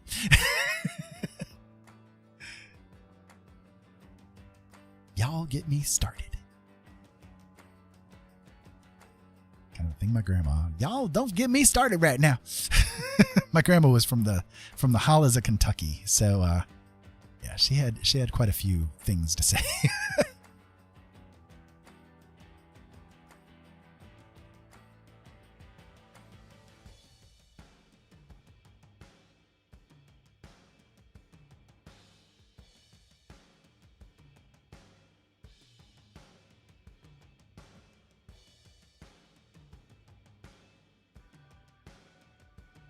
It's kind of funny. My grandma, again, was from the back hills of Kentucky, right? I don't know if you guys know anything about the back hills of Kentucky, but it's a very interesting place. But anyways, so she had a crazy accent. She had a mixture of like the Kentucky drawl kind of a thing and the Hoosier twang, because I'm here in Indiana, you know? And so the Hoosier twang is one of those weird accents. It's an accent without necessarily being a complete accent. So like around here, people say the weirdest things like, I need to wash my clothes, or we need to go to Washington or something like that. You know, it's like they add this weird R into things. And also another aspect of it, of the Hoosier twang, is that people generally also drop the G off of the end of the words that end in ing. So I'm going over here and I'm going over there and I'm going to talk to this person here, you know, and that kind of thing. So it's like it's one of those weird things. So anyways, my point is, my grandma, my name is Ira, you know, pretty easy to pronounce, right? And you would think that your grandma would know how to pronounce your name, but nope, she always called me Irie. Irie, what you doing? Yeah, that was my grandma. She was a little weirdo. Interesting story about my grandma, though, is that she predicted her death. I know it sounds a little odd, but she predicted her death. She told us for years that she was going to go out the same way that she came in, naked and wet. And one night she was taking a shower, got out of the shower, and fell down with a heart attack, dead. So did exactly what she knew she was going to do. She went out naked and wet. Just weird, you know? Some people can do that. Some people are that way. So this lady, her legs were like just way long. They were bugging me. So I'm kind of changing things up just a little bit so that there's maybe like this little bit of a rocky outcrop or something that she's standing on top of. Just to, you know, kind of... I don't want to have to mess with the whole painting to bring her downwards, you know? So I'm just kind of doing what it feels, you know? And right now it feels like maybe she's on this little bit of a rocky kind of an outcrop or something, you know? So that's what I'm doing right now. It's those little happy little accidents, right? Thank you, Bob Ross. Those happy little accidents.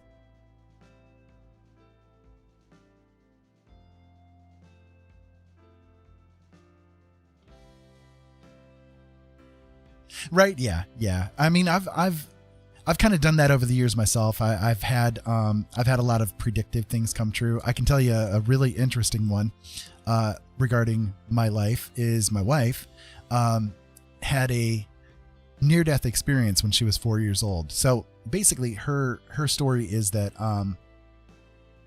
she was born with a congenital heart defect where a big portion of her heart is missing. So when she was before she was the age of 4, she had multiple surgeries to try to help to keep her surviving. And then at 4 years old, she had a surgery where they inserted in a shunt into her heart to basically allow the blood to go from her heart to her lungs and oxygenate her blood. And so that surgery at 4 years old, though, when it happened, she ended up having a near-death experience. She died while in the room. So in her near-death experience, she had like the craziest things happen. And I'm going to tell this, like, I'm just going to paraphrase, right? Because like, I'm not her. So I can only tell like portions of the story that she's told me. But, bear in mind, she's 4 years old, right? She was asked whether or not she wanted to stay on the other side or go back home, and was given the choice of what to do. And the choice, like, that she made, she said that, you know, again, the 4-year-old self, she just wanted to get married, you know, and have kids one day, right? So this being that was there on the other side that she ended up encountering told her that can happen, but that it would not happen as she expected. And so she was like, why, you know, and do explain. And so basically the being kind of like, it was almost like it was a book that opened in front of her, and she saw different things in her life that were going to be occurring. And one of the things to occur was meeting the man that she would marry. She was also told that she would not be able to have children, but she would have children that would be hers. Okay, I know it sounds a little weird, but bear with me. So I'm gonna grab a drink here real quick. Dramatic effect. I need to take a break here real quick.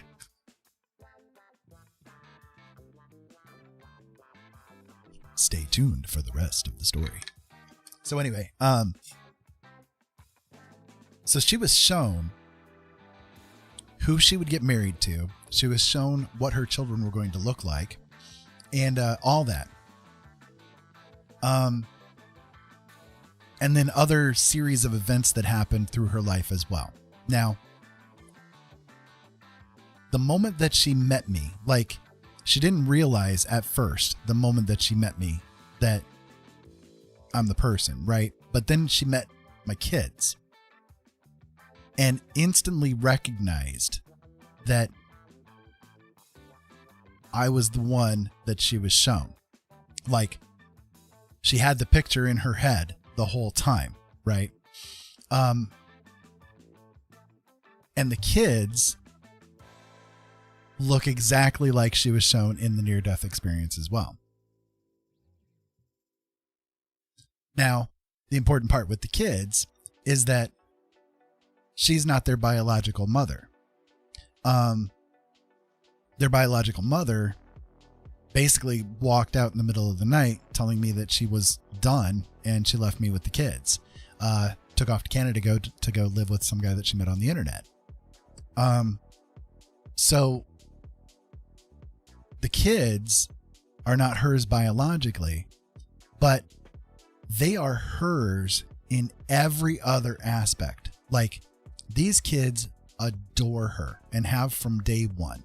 And she would literally lay down every bit of her life for these kids. Like, she is amazing. Like, I cannot praise her enough. Like, if you're a parent and you marry somebody, most of the time that step parent doesn't fully accept those kids as being, you know, their kids, right? It happens. That the fact that kind of thing can occur is rather rare comparatively. Okay. So I'm aware of like how special the fact that she adores them as much as she does is. She's made the choice to love them. You see what I mean?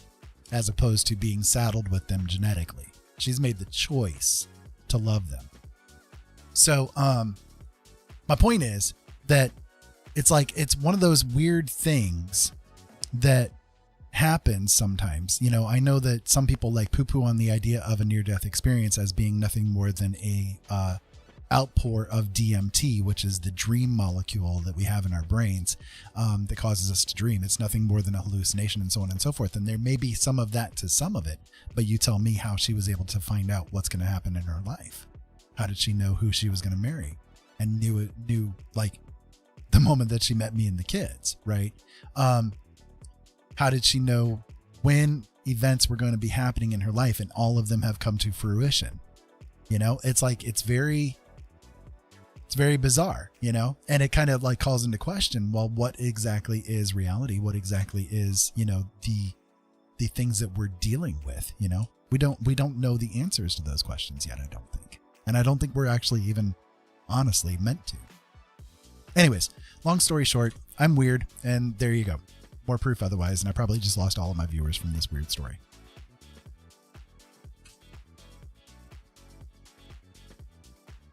But I make no apologies because that's who I am. These are the kind of things I would talk about on the radio. Like, you know, I loved these kind of topics. These are my fun times, you know?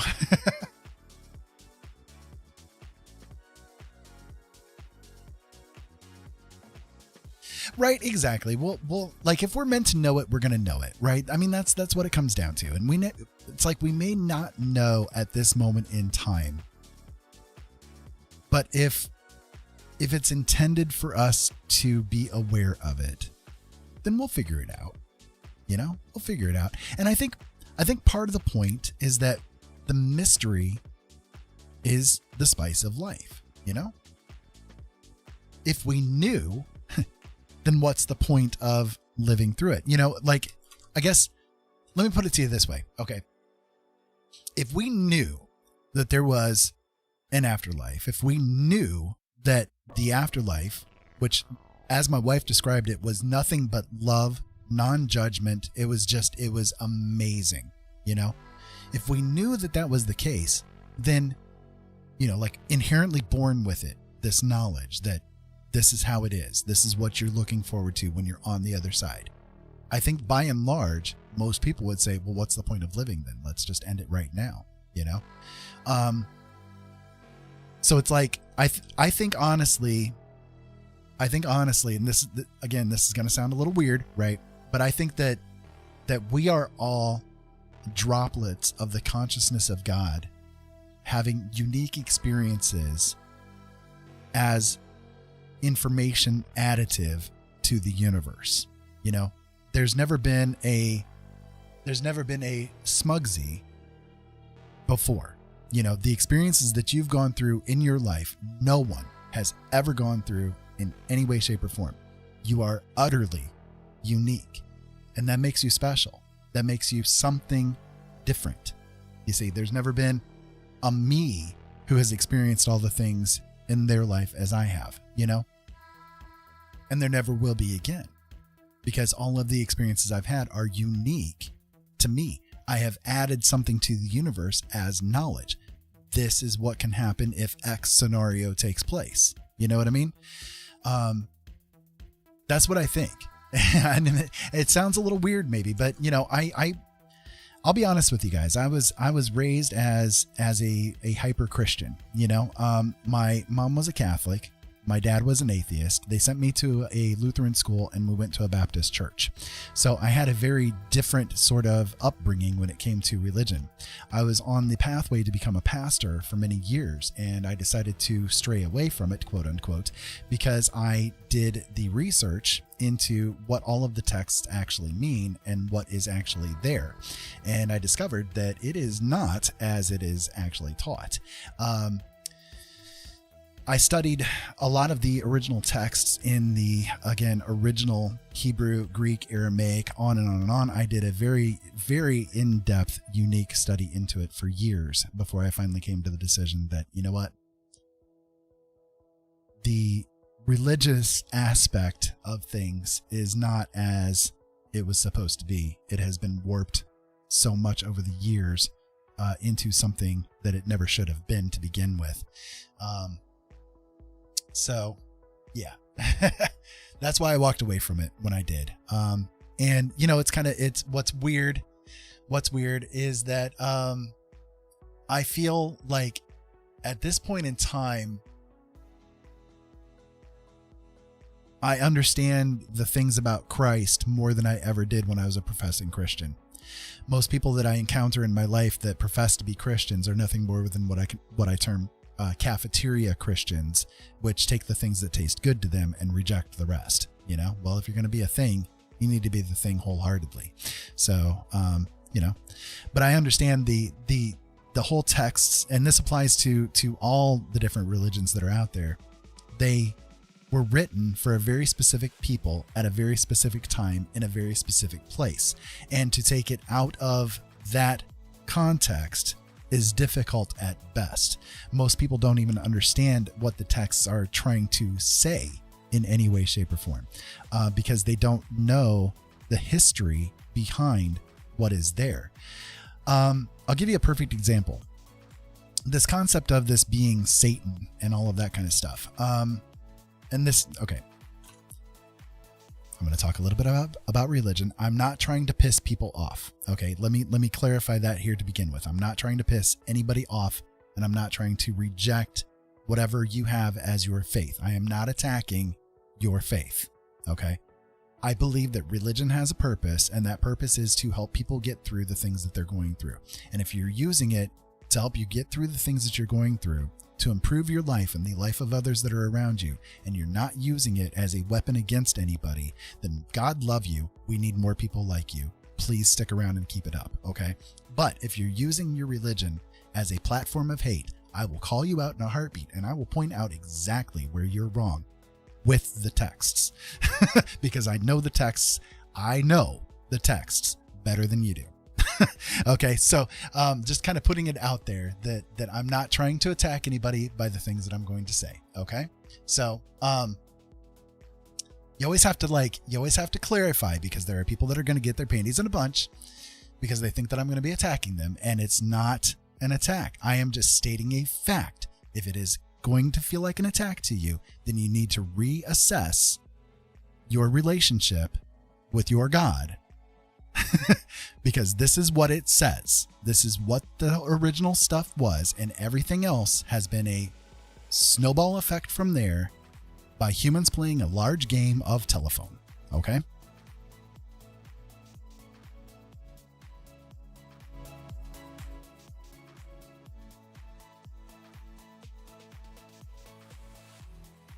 Okay, so sorry, I was just trying to make sure I was catching up with the chat. So let's take the concept of Satan. Okay. The concept of Satan first derives from the ancient Hebrew texts in the Torah. Okay. The Hebrew word for adversary, or the adversary specifically, is ha-shatan. Okay. And it literally just means the adversary. It literally just means someone who is standing in opposition of whatever it is that you're trying to do at that moment in time. It's ha-shatan. Even God himself was referred to as ha-shatan in a specific part of the Bible. Okay. So he was referred to as, quote unquote, the Satan, because he stood in opposition of somebody who was trying to do something. Okay. You don't hear that in churches. Just saying. Because that would be very inconvenient. That would take away a lot of the power of the brainwashing that can occur. I'm sorry. It's not brainwashing. The guilt trip that's put on people when it comes to like your salvation. Okay. All right. So ha-shatan just literally means the adversary. Okay. over the generations, this concept of the adversary started to become more and more prevalent as a personified being, especially when the Greeks started to get involved with things. Okay. The Greeks had a concept back in the day called Hellenization, which means that they would take, like when they went into like conquer an area or to become a part of an area, you know, trading with and on and on and on, they would take the religious ideals that were in that area and they would incorporate it within their own religious base, their own pantheon, so to speak. They had a concept of a being who would be kind of like a devil sort of a being, you know, this evil being who was a tempter and so on and so forth. So it was very easy for them to shift things into this adversary becoming a personification.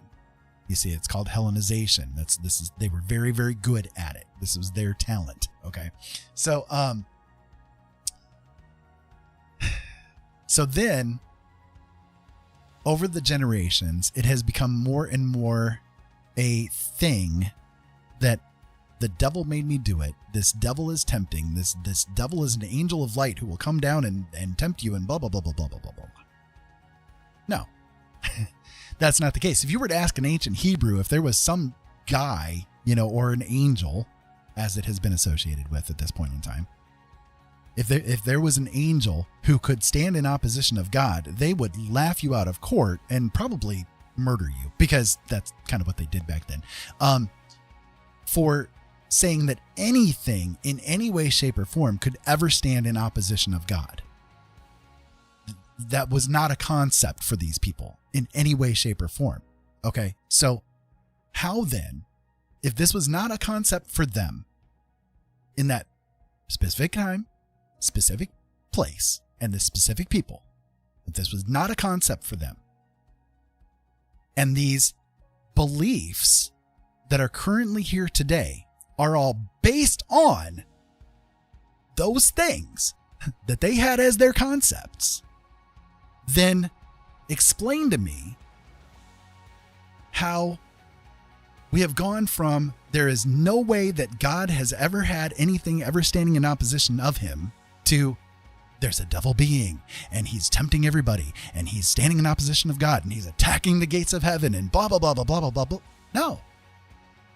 Never.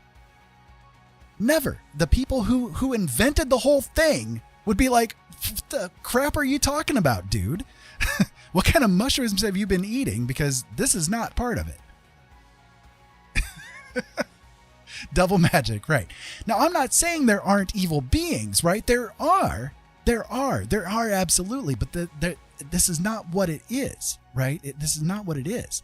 The devil has been taking the brunt of the responsibility for human beings for thousands of years so that they don't have to say it was my fault. That's what the devil is. That's what the devil is.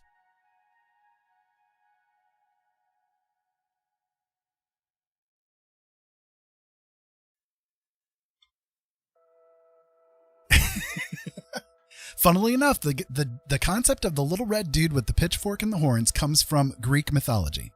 Greek mythology. It was never there as a concept for the Hebrews in any way, shape, or form.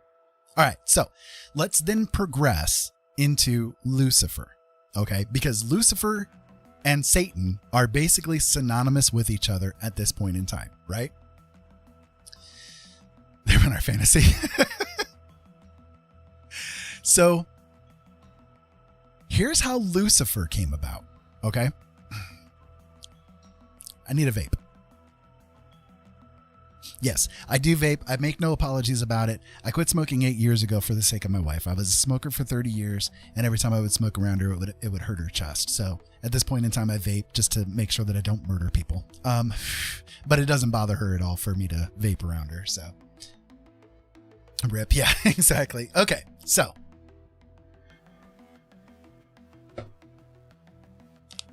Gotta crack my knuckles on this one. All right.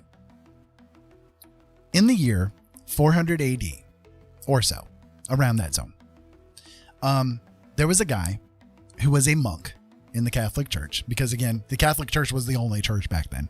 Okay. At that point in time, because they had destroyed every other church that was around. You know, the whole religion started off with blood, sweat, and tears, literally, but not on their account. It was who they murdered. So in about the year 400, it was technically around 380, but you know, the time that it took for everything to be done, around the year 400 AD. There was a monk named Jerome, and Jerome was very, very good with languages. Very good. He could understand a lot of different languages and translate them. The Catholic Church at that point in time had so many different translations of the Bible that they were finding that the people, you know, their priests themselves, as well as the people, were getting very confused because there was a lot of things that were getting mistranslated and stuff. So the Catholic Church decided, we want to have a single version of the Bible that will be used by the church for the rest of time. And we're going to call it the Latin Vulgate. It's going to be written in Latin. You're going to translate it from all of these texts and put it together, Jerome. Have fun. So he spent years putting together a Bible that was translated off of the Septuagint, which was the Greek version of the Bible at that point in time, the Torah, which was the first books of the Old Testament. You know, of course, the Hebrews, they don't understand the Old Testament. Jewish people, they don't have an Old Testament. They have the Torah. That's it. You know, they also have their Tanakh as well. But anyways, the Tanakh, by the way, is nothing more than like the same concept of the Hadith. It's things that have been, you know, here's what we think this meant when it says this, kind of a thing. The Hadith is for Islam. So anyways, Jerome, as he was translating the Bible, came to a specific verse in Isaiah. And I believe, if I remember correctly, it's Isaiah 18, verse 32. I could be a little bit incorrect with that, but run with me with it. If you want to look it up for yourselves, you'll be able to find it pretty easily. In this verse, there is a Latin phrase called Luciferon, which means the morning star or the light bringer. Okay. Luciferon is just a series of words that just means that, nothing more, right? But Jerome, whether by intent or mistake, and I'm going to give the benefit of the doubt, probably it was a mistake, right? The guy had to rewrite the Bible, you know, probably got a little tired. Maybe his finger got a little sore that day and he accidentally put a little check mark in the wrong spot. But basically, he made it so that Luciferon in that specific verse became a personal pronoun type of a name. Okay. So in the same Bible, later in 1 Peter, the same exact word, or the same exact phrase, is used to refer to Christ as the morning star, the light bringer. Okay. So important to bear that in mind. But this Isaiah verse, because this Luciferon was given this personal pronoun kind of a status, it became the name Lucifer, right? Which has become over time Lucifer, right? So, but if you read those verses that are there with this Lucifer word, it is very, very distinctly talking about a human being.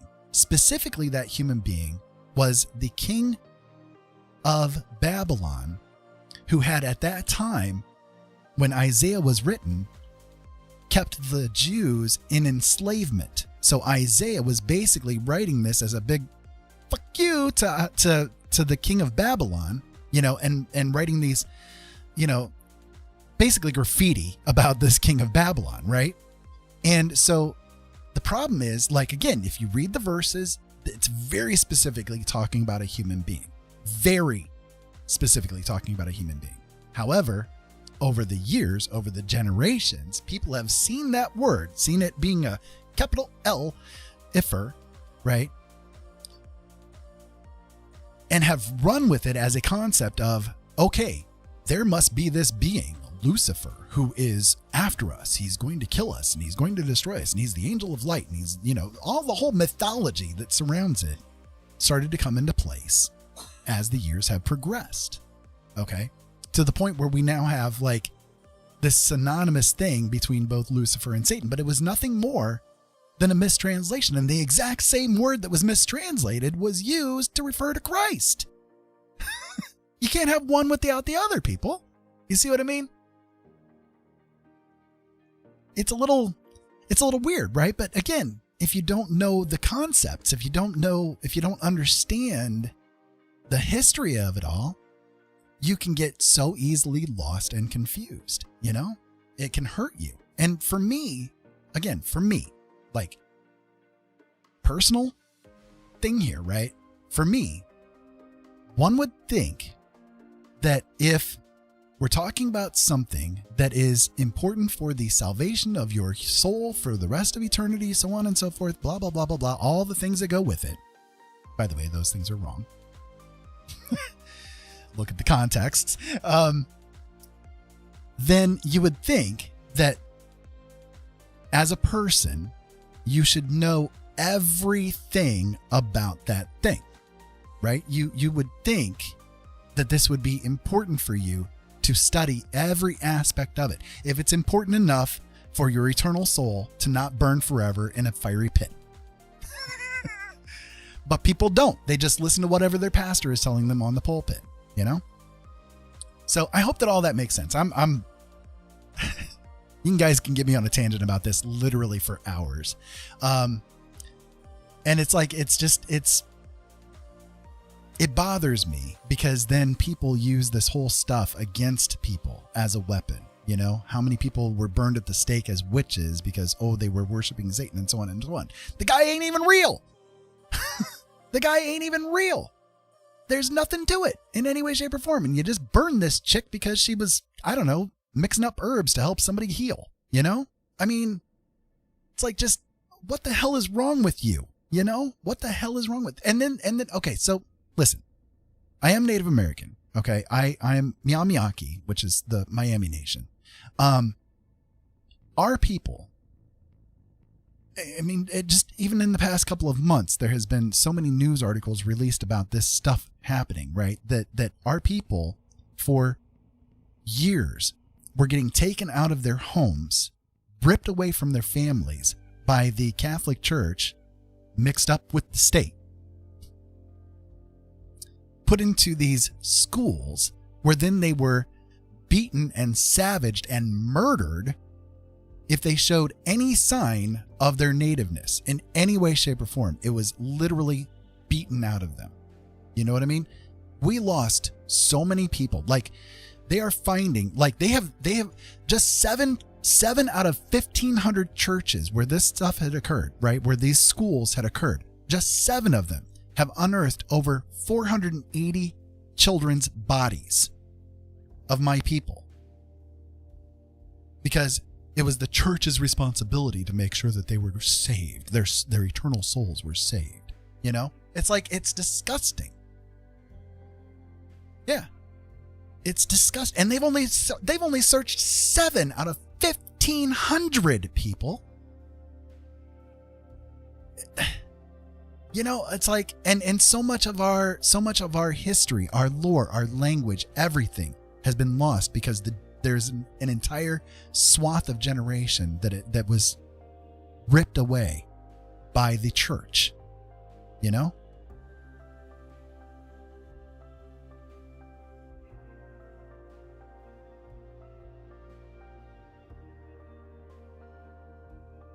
Oh yeah, intentionally mistranslated too. Yeah, that was a big thing. Like, back in the day, people didn't read, right? They couldn't read the Bible themselves, so the pulpit was used as a great method for the preacher or the priest, at that time, to basically use whatever he wanted to use.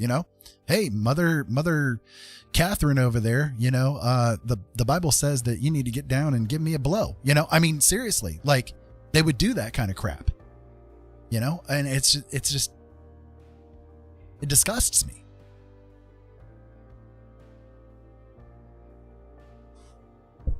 So that's what we're dealing with, you know? And like I said, if you're using the religion as a way to grow, as a way to become a better person, as a way to help humanity in general, then God love you. We need more of it. But if you're using it as a weapon, which is primarily what it's used for, you know, I got no use for you. And I will call you out for your hypocrisy in a heartbeat.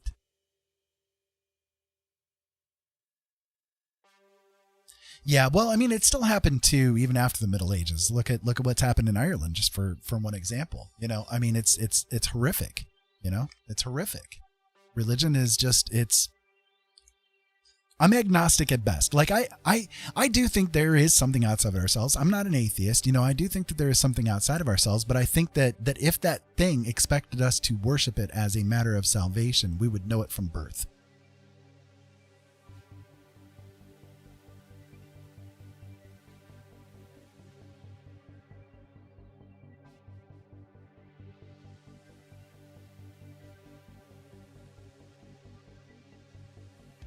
Yeah, Fox, me too. Me too. Or Bull, whichever one you are. It really does. It needs to be taught in public schools.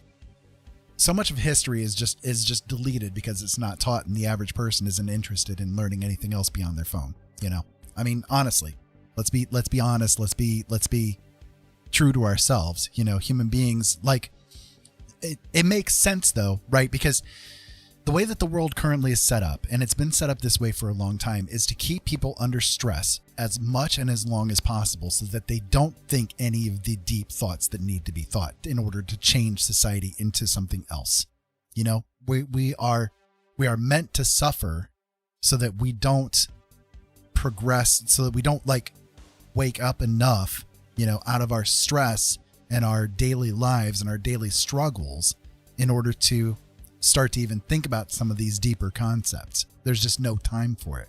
There's no energy for it because, you know, most people only have the energy enough to be able to go to work, come back home, eat, and go back to bed, you know, really, because there's so much pressure, so much stress.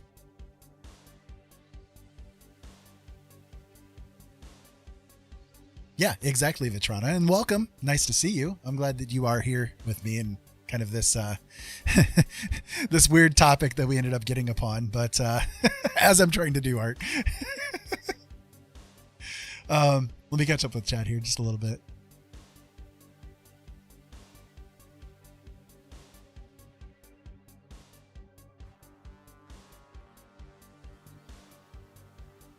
Right. Yeah, Fox. Exactly. That's what I was referring to. It's like the human brain is very powerful, right? It's very potent. It's very resilient. But at the same time, when people are under stress, science has found that the brain shrinks. You know, literally, the brain shrinks, which means that your neurons, your synapses, your ability to think straight actually decreases. So what can we do to keep people from thinking straight? Well, let's keep them under stress for as long as possible.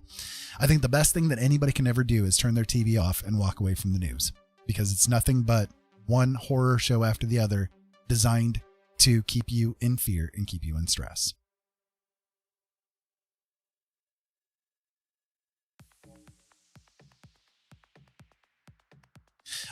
Well, thank you so much, Fab. You guys are a fabulous couple, and I love you guys, and I hope that you have a very great sleep. Will you be on tomorrow doing a stream, by the way? Just making sure.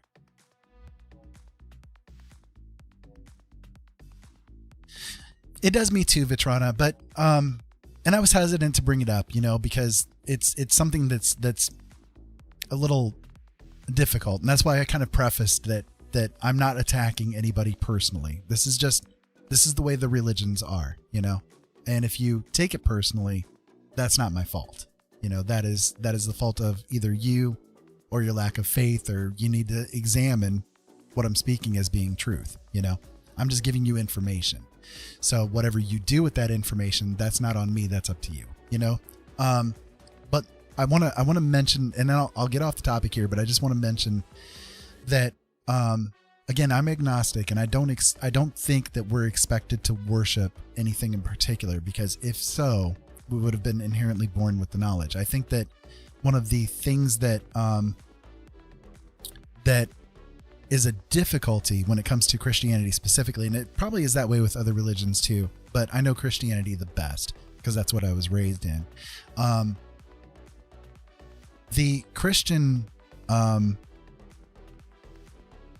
thesis, the basis of understanding is that God is everything. He is like the ultimate judge, the ultimate jury, the ultimate, justice, the ultimate love, the ultimate everything, the end all be all of everything. Nobody can, like, I've even been told that it is not possible for me to love my wife or my children if I do not profess love for God, because I have no concept of what love actually is. What the hell are you talking about?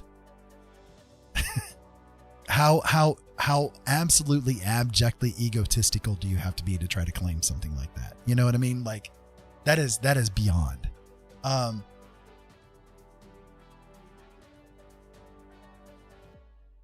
Right. So you understand then about what I was talking about with the stress and the way the brain acts and stuff. It's weird, but it does it as a protective measure. It does, because like the same emotions that run through you when you're stressed out are the same emotions that our ancestors felt when they were on the Serengeti running away from the lion.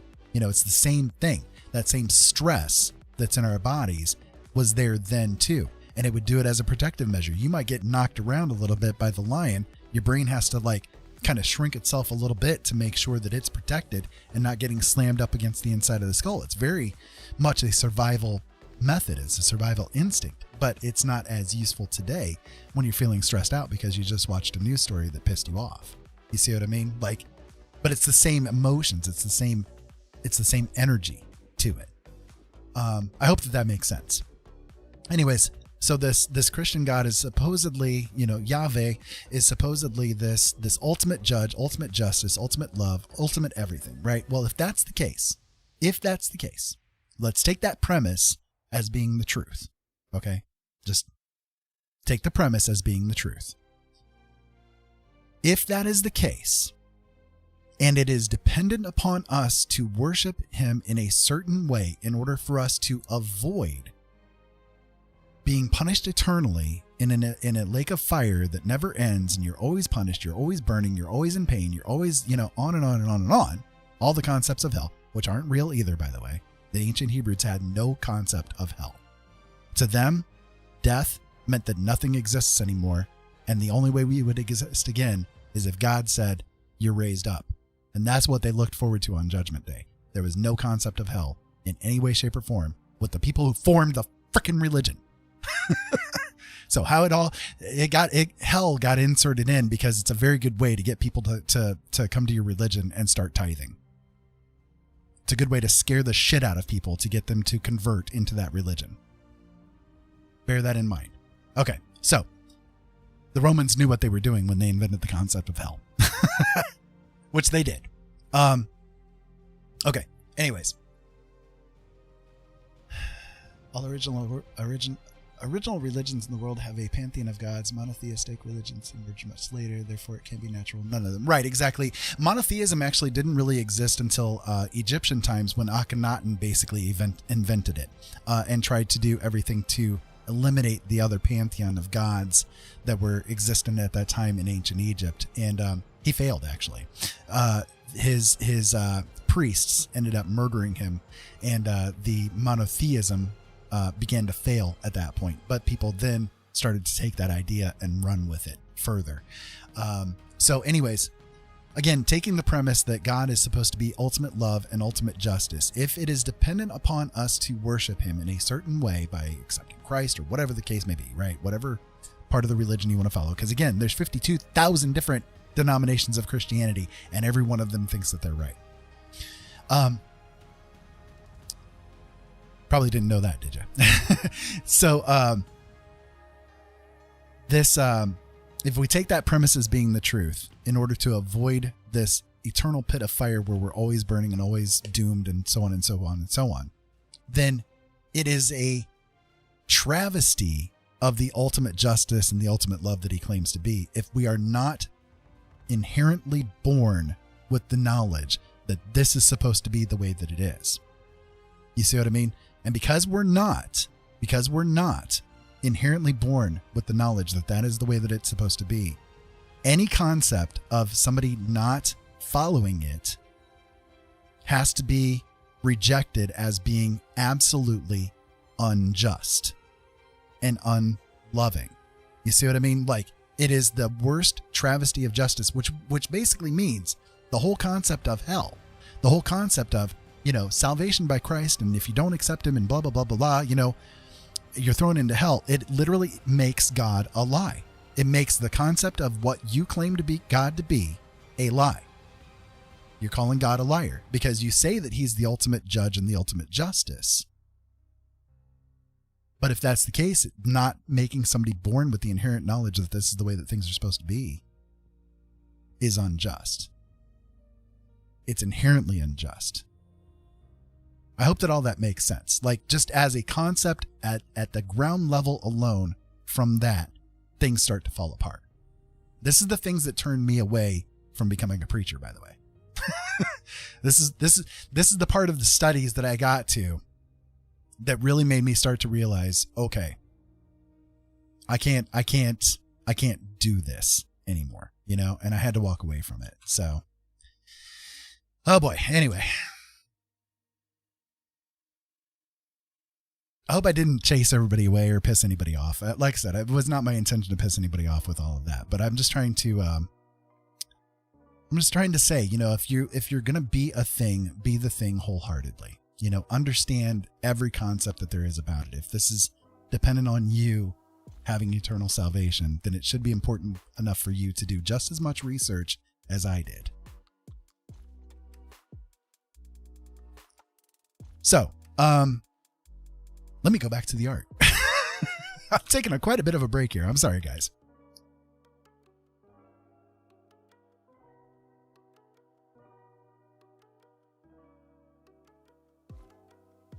While we're at it here too, if you guys are interested, one of my songs that I had played earlier, if you guys are interested, I could play another one. I can do a different song for you guys. Would you be interested in hearing one?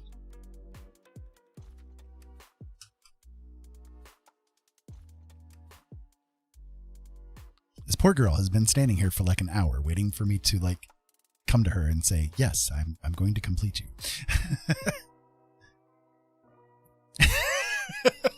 Right, Smuzzy. Look, I mean, I think honestly, everybody should be able to have a civil discussion with it.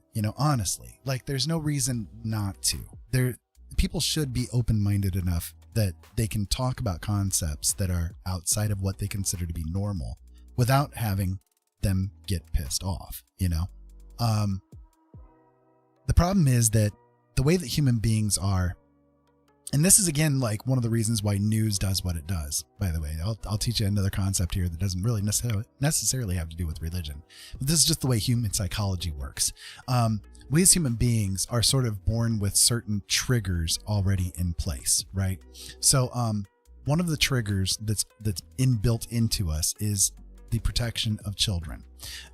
So a lot of times what news stations will do is play things regarding children and damage the children or fear about children so that you will have an emotional response, because that's an inherent trigger that's it's autonomic within human beings, that we have to protect our children because our species cannot continue without our children being protected, right?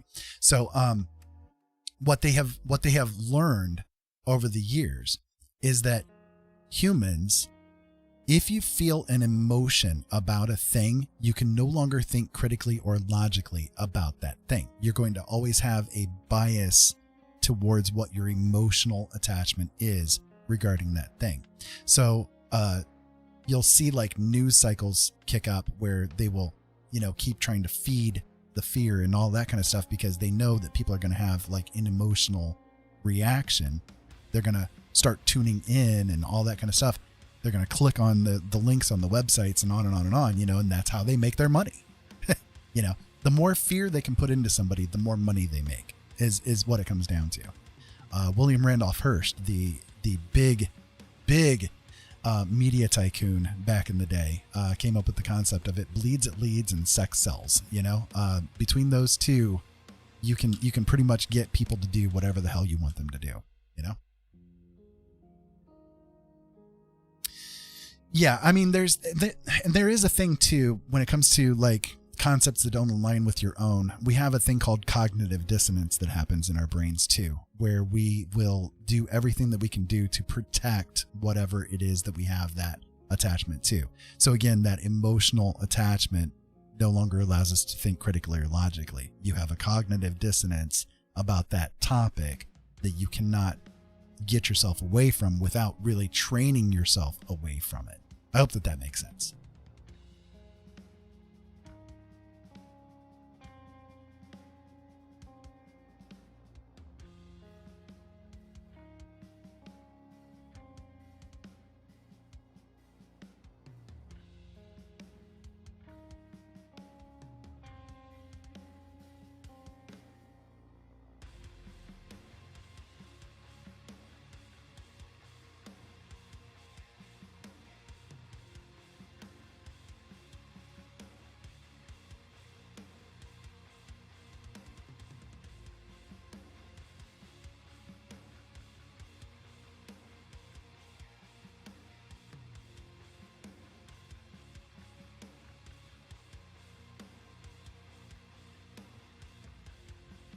I'm sorry the topics got really heavy tonight. I don't know. Maybe I was in a mood for it. I didn't get very much sleep, you know, so probably my brain was already skewed towards being a little bit heavy, you know, so.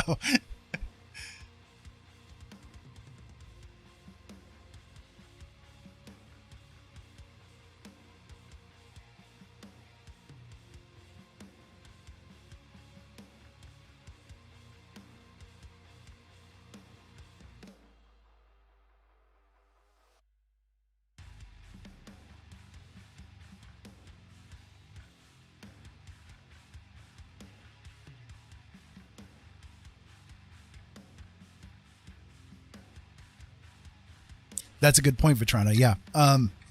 In fact, the concept of hell originated with the Greeks. They had a place whose god was Hell. Hel. That was their name, Hell. And so it kind of like really started to disperse as the religious beliefs started to spread further and further from the Central Roman Empire into things like Germany and other places in Europe. Those concepts started to really kind of roll into the religions that were existing at the time. Again, that Hellenistic kind of a thing is a big part of the way that the religion has worked over the years. They understand it as a concept that really sticks, you know? So I'll give you an example. Christmas time was definitely not any time where Christ was born. He was, if anything, probably born around springtime. But Christmas time originally was a celebration in Roman era of Saturnalia. It was during that exact same time. And that's why so many of the celebrations that happen around Christmas, even though it is allegedly about the birth of Christ, contain aspects of like gift giving and so on and so forth. But, you know, that had nothing to do with anything else. It was nothing more than the people celebrating this thing called Saturnalia. And the church said, well, you know what? You can still celebrate that, but instead of worshiping Saturn, worship Christ, but still celebrate the exact same things that you are. All you got to do is just change the name. It's not that big of a deal. You know, just change the name. No big deal. You can still have the exact same parties. You can still have the exact same things. Right. Yeah, exactly. You know, a lot of like, if you look through history, a lot of celebrations, a lot of feasts and all that kind of stuff all take place around the same periods of time because people sort of like, they didn't have anything better to do during those days than to make sure of when things were going to happen. They were very reliant upon the changes of season and the way that things were. So for instance, again, in Norse times, for instance, in the Norse areas, they had certain amounts of food storage and so on and so forth. And they knew like how much food they would need to get through the entirety of wintertime.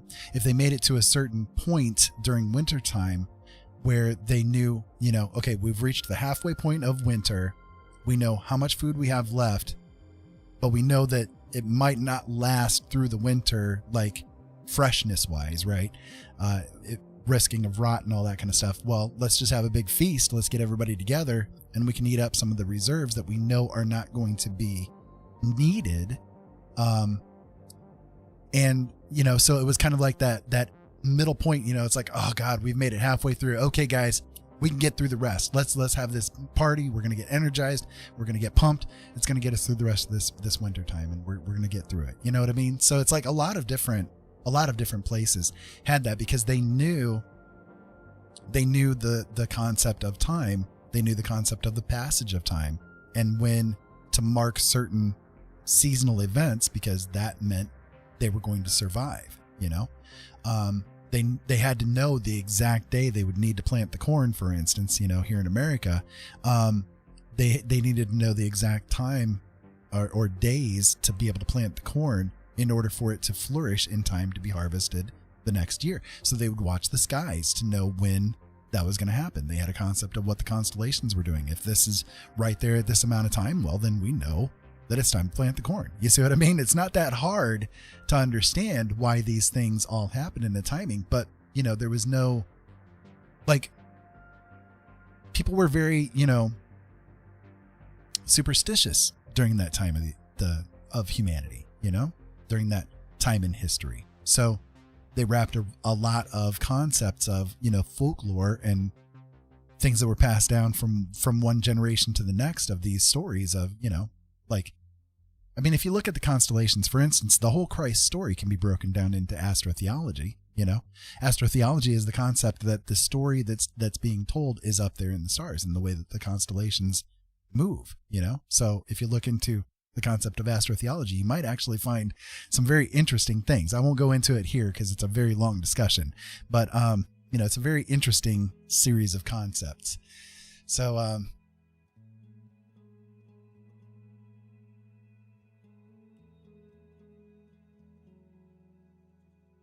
Right. They had this concept of ley lines, you know, where they knew certain areas had like this attachment to them. If the previous generations had built there, then there was a reason why they built there. Let's build there too. You know what I mean? What was special about that place? You know, maybe there was a little bit of lore that was carried from one generation to the next about how, you know, in X spot, some guy drank a beer and suddenly he was healed of blindness or something. You know what I mean? I mean, there's a lot of different things that can cause that kind of thing to occur.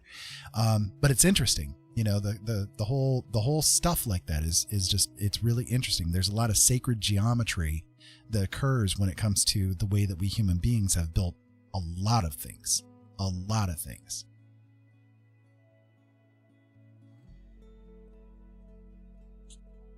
And you can never mess with Odin. Anyway, so yeah. Boy, I've been on a tangent for a while. I'm sorry, guys. I am. I don't normally like go off this hard for this long for one concept, but you guys got me started on religion. So, you know, I'm very passionate about it. I just want to help people, you know, I do. I want to help people to break away from that mind washing, brainwashing, all that kind of stuff that happens, you know, because there's just so much of it and so much harm has been done over the generations in the name of religion that, you know, we kind of need to understand the horror show that it is and what, you know, what has surrounded it. Smugsy. So, you know, I'll give you another concept. This one's kind of a weird one or fun one to talk about, you know? So let's take the concept of like pornography. Okay. So many religious people are against pornography, but they don't actually understand the concept of where that even phrase began. Do you guys know what pornography actually started out as? Just as a question. I'm not asking you specifically. I'm not targeting you. If you want to watch porn, go for it. Have fun. I don't need to know about it. Don't send me a link to your favorite porn video or something. I'm going to grab a drink here real quick. I mean, maybe if it's good, if it's a really good one. Yeah, but anyway.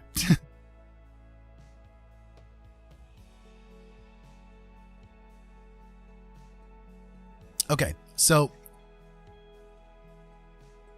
in the biblical texts, it talks about pornography, in a couple of different places. I think Corinthians and Timothy are where it's prevalent. Both, by the way, written by one person, Paul, who wrote like half the frickin' Bible, and he was wrong on most of his accounts. Anyways,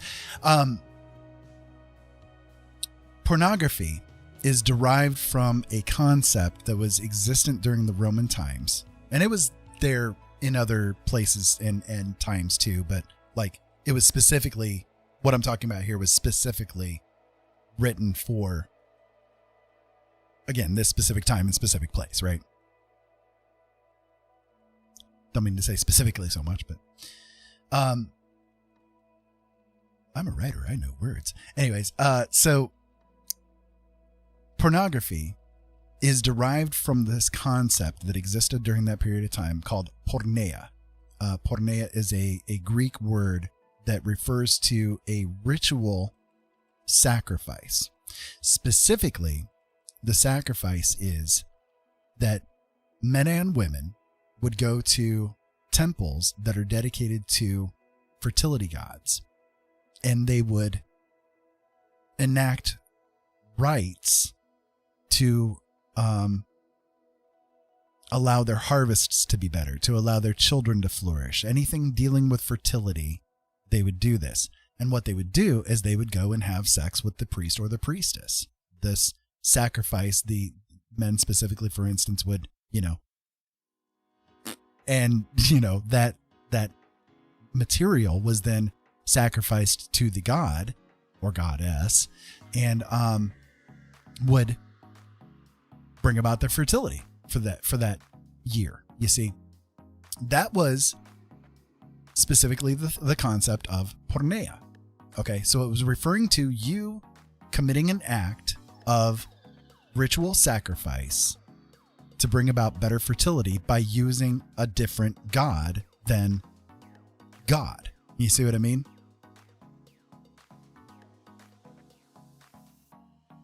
And since then, it has, again, through the generations, warped into this concept of you can't watch somebody boinking on the internet, That had nothing to do with it. And I'm not talking about like, whether or not porn is bad or good. I'm just talking about the fact that people in religion see this word pornography in the biblical text and assume that this is what it's talking about, but it's not. It was talking about a specific thing in a specific time in a specific place, and that specific thing was the concept of ritual sacrifice via sex act to these fertility gods and goddesses.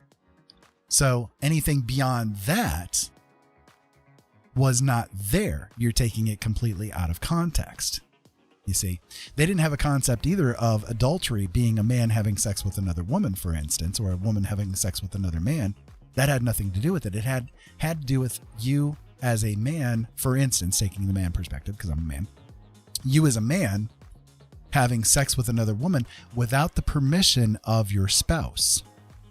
Oh, that's why so many people back during that time, King David, the greatest king of Israel to ever live, was adored by God. And you can look at it everywhere in the Bible. He was adored by God in every way, shape, and form. Had 600 wives and 300 concubines. And if you don't think he was boinking every one of them, you're wrong. There's no concept of cheating on somebody like being you just having sex with another person. All it had to do with was you having sex with another person without the permission of your spouse. You see what I mean? Yep. And the music just said yep right at the same time. That was good. Right, it was idolatry. Exactly.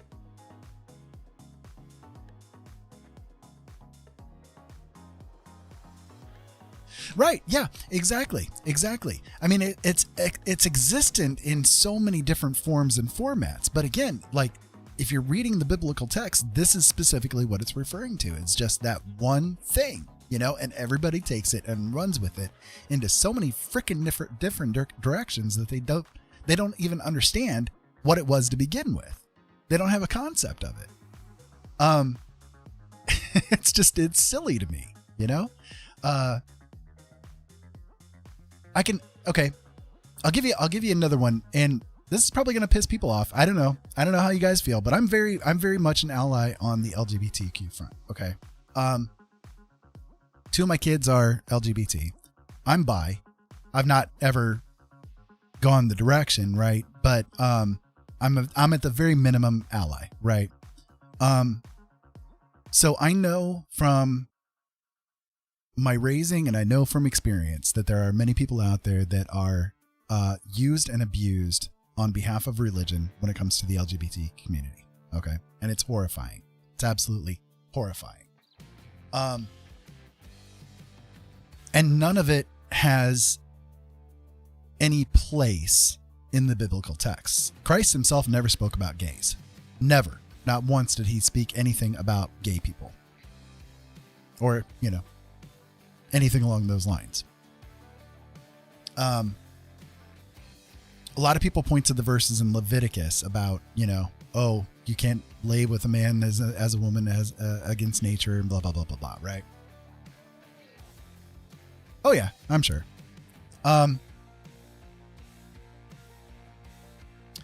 The texts in Leviticus are specifically talking about, again, I use that word specifically.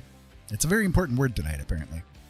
It's talking about a practice that happened during that period of time and still happens today, actually. Like, for instance, men in jail will tend to have sex with each other. And that doesn't necessarily mean that they are gay. It means that they are either doing it as a way to dominate the other person, which happens primarily, or just because they are needing a release. Okay. But they are not gay, and it is against their nature to have sex with another man.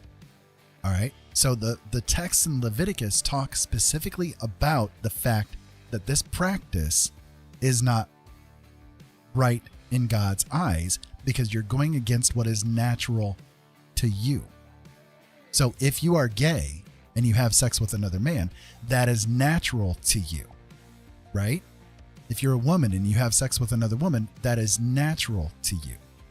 But you, as a straight person, having sex with another man because you just need a sexual release, or because you're trying to dominate the person, which is called pederasty, which is what happens with when the priests diddle the little kids, by the way. It's pederasty. Then you're going against what is natural to you, and that is what is considered an abomination. They don't talk about that on the pulpit, do they? But that's what the texts say. That's what the original texts say. It's not the translation. The most ironic thing. Yeah, he did have 12 male disciples, right? The most ironic thing is that most Christians, especially the ones that are very, very heavy duty basher Christians, the Bible thumpers, the big ones, right? Use the King James Bible as the weapon. King James was very gay. Very, very, very gay. And he ordered the translation of the Bible to be done in English because he wanted to get the church off of his back for being very, very gay.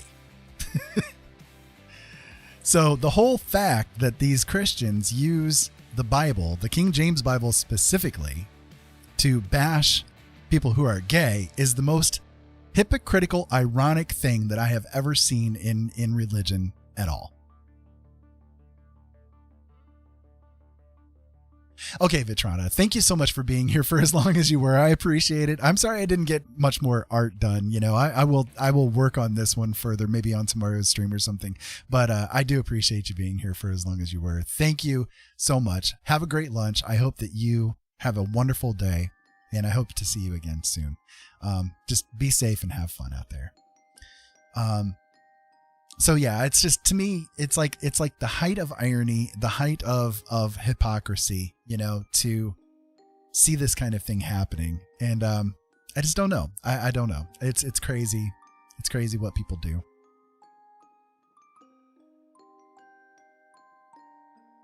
But listen, guys, I do think I'm going to go ahead and bow out here tonight myself. It's about 4 some odd in the morning here. What is it, 4:30? Yeah, 4:30. I've been on for about 3 hours now. I'm getting a little bit tired, and I have had a sore throat over the past few days, so I'm going to let my voice have a little bit more of a rest. I've been talking a lot longer tonight than I thought I would, or a lot more, I guess I should say.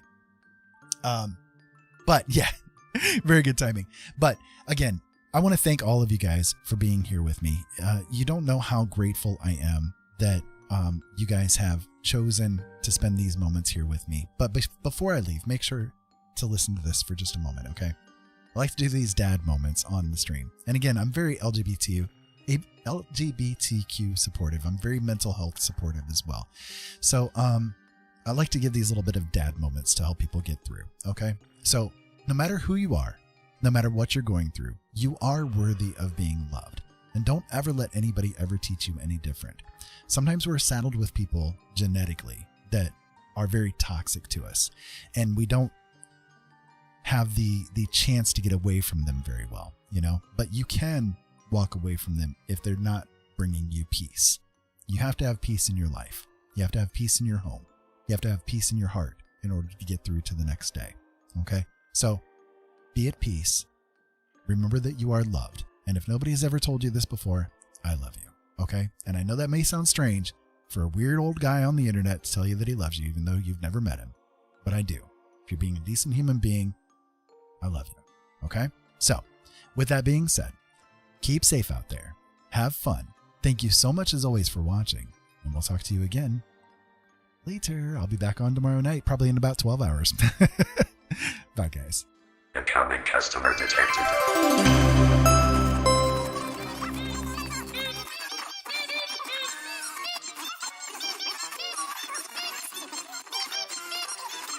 Keep your eyes open, boys.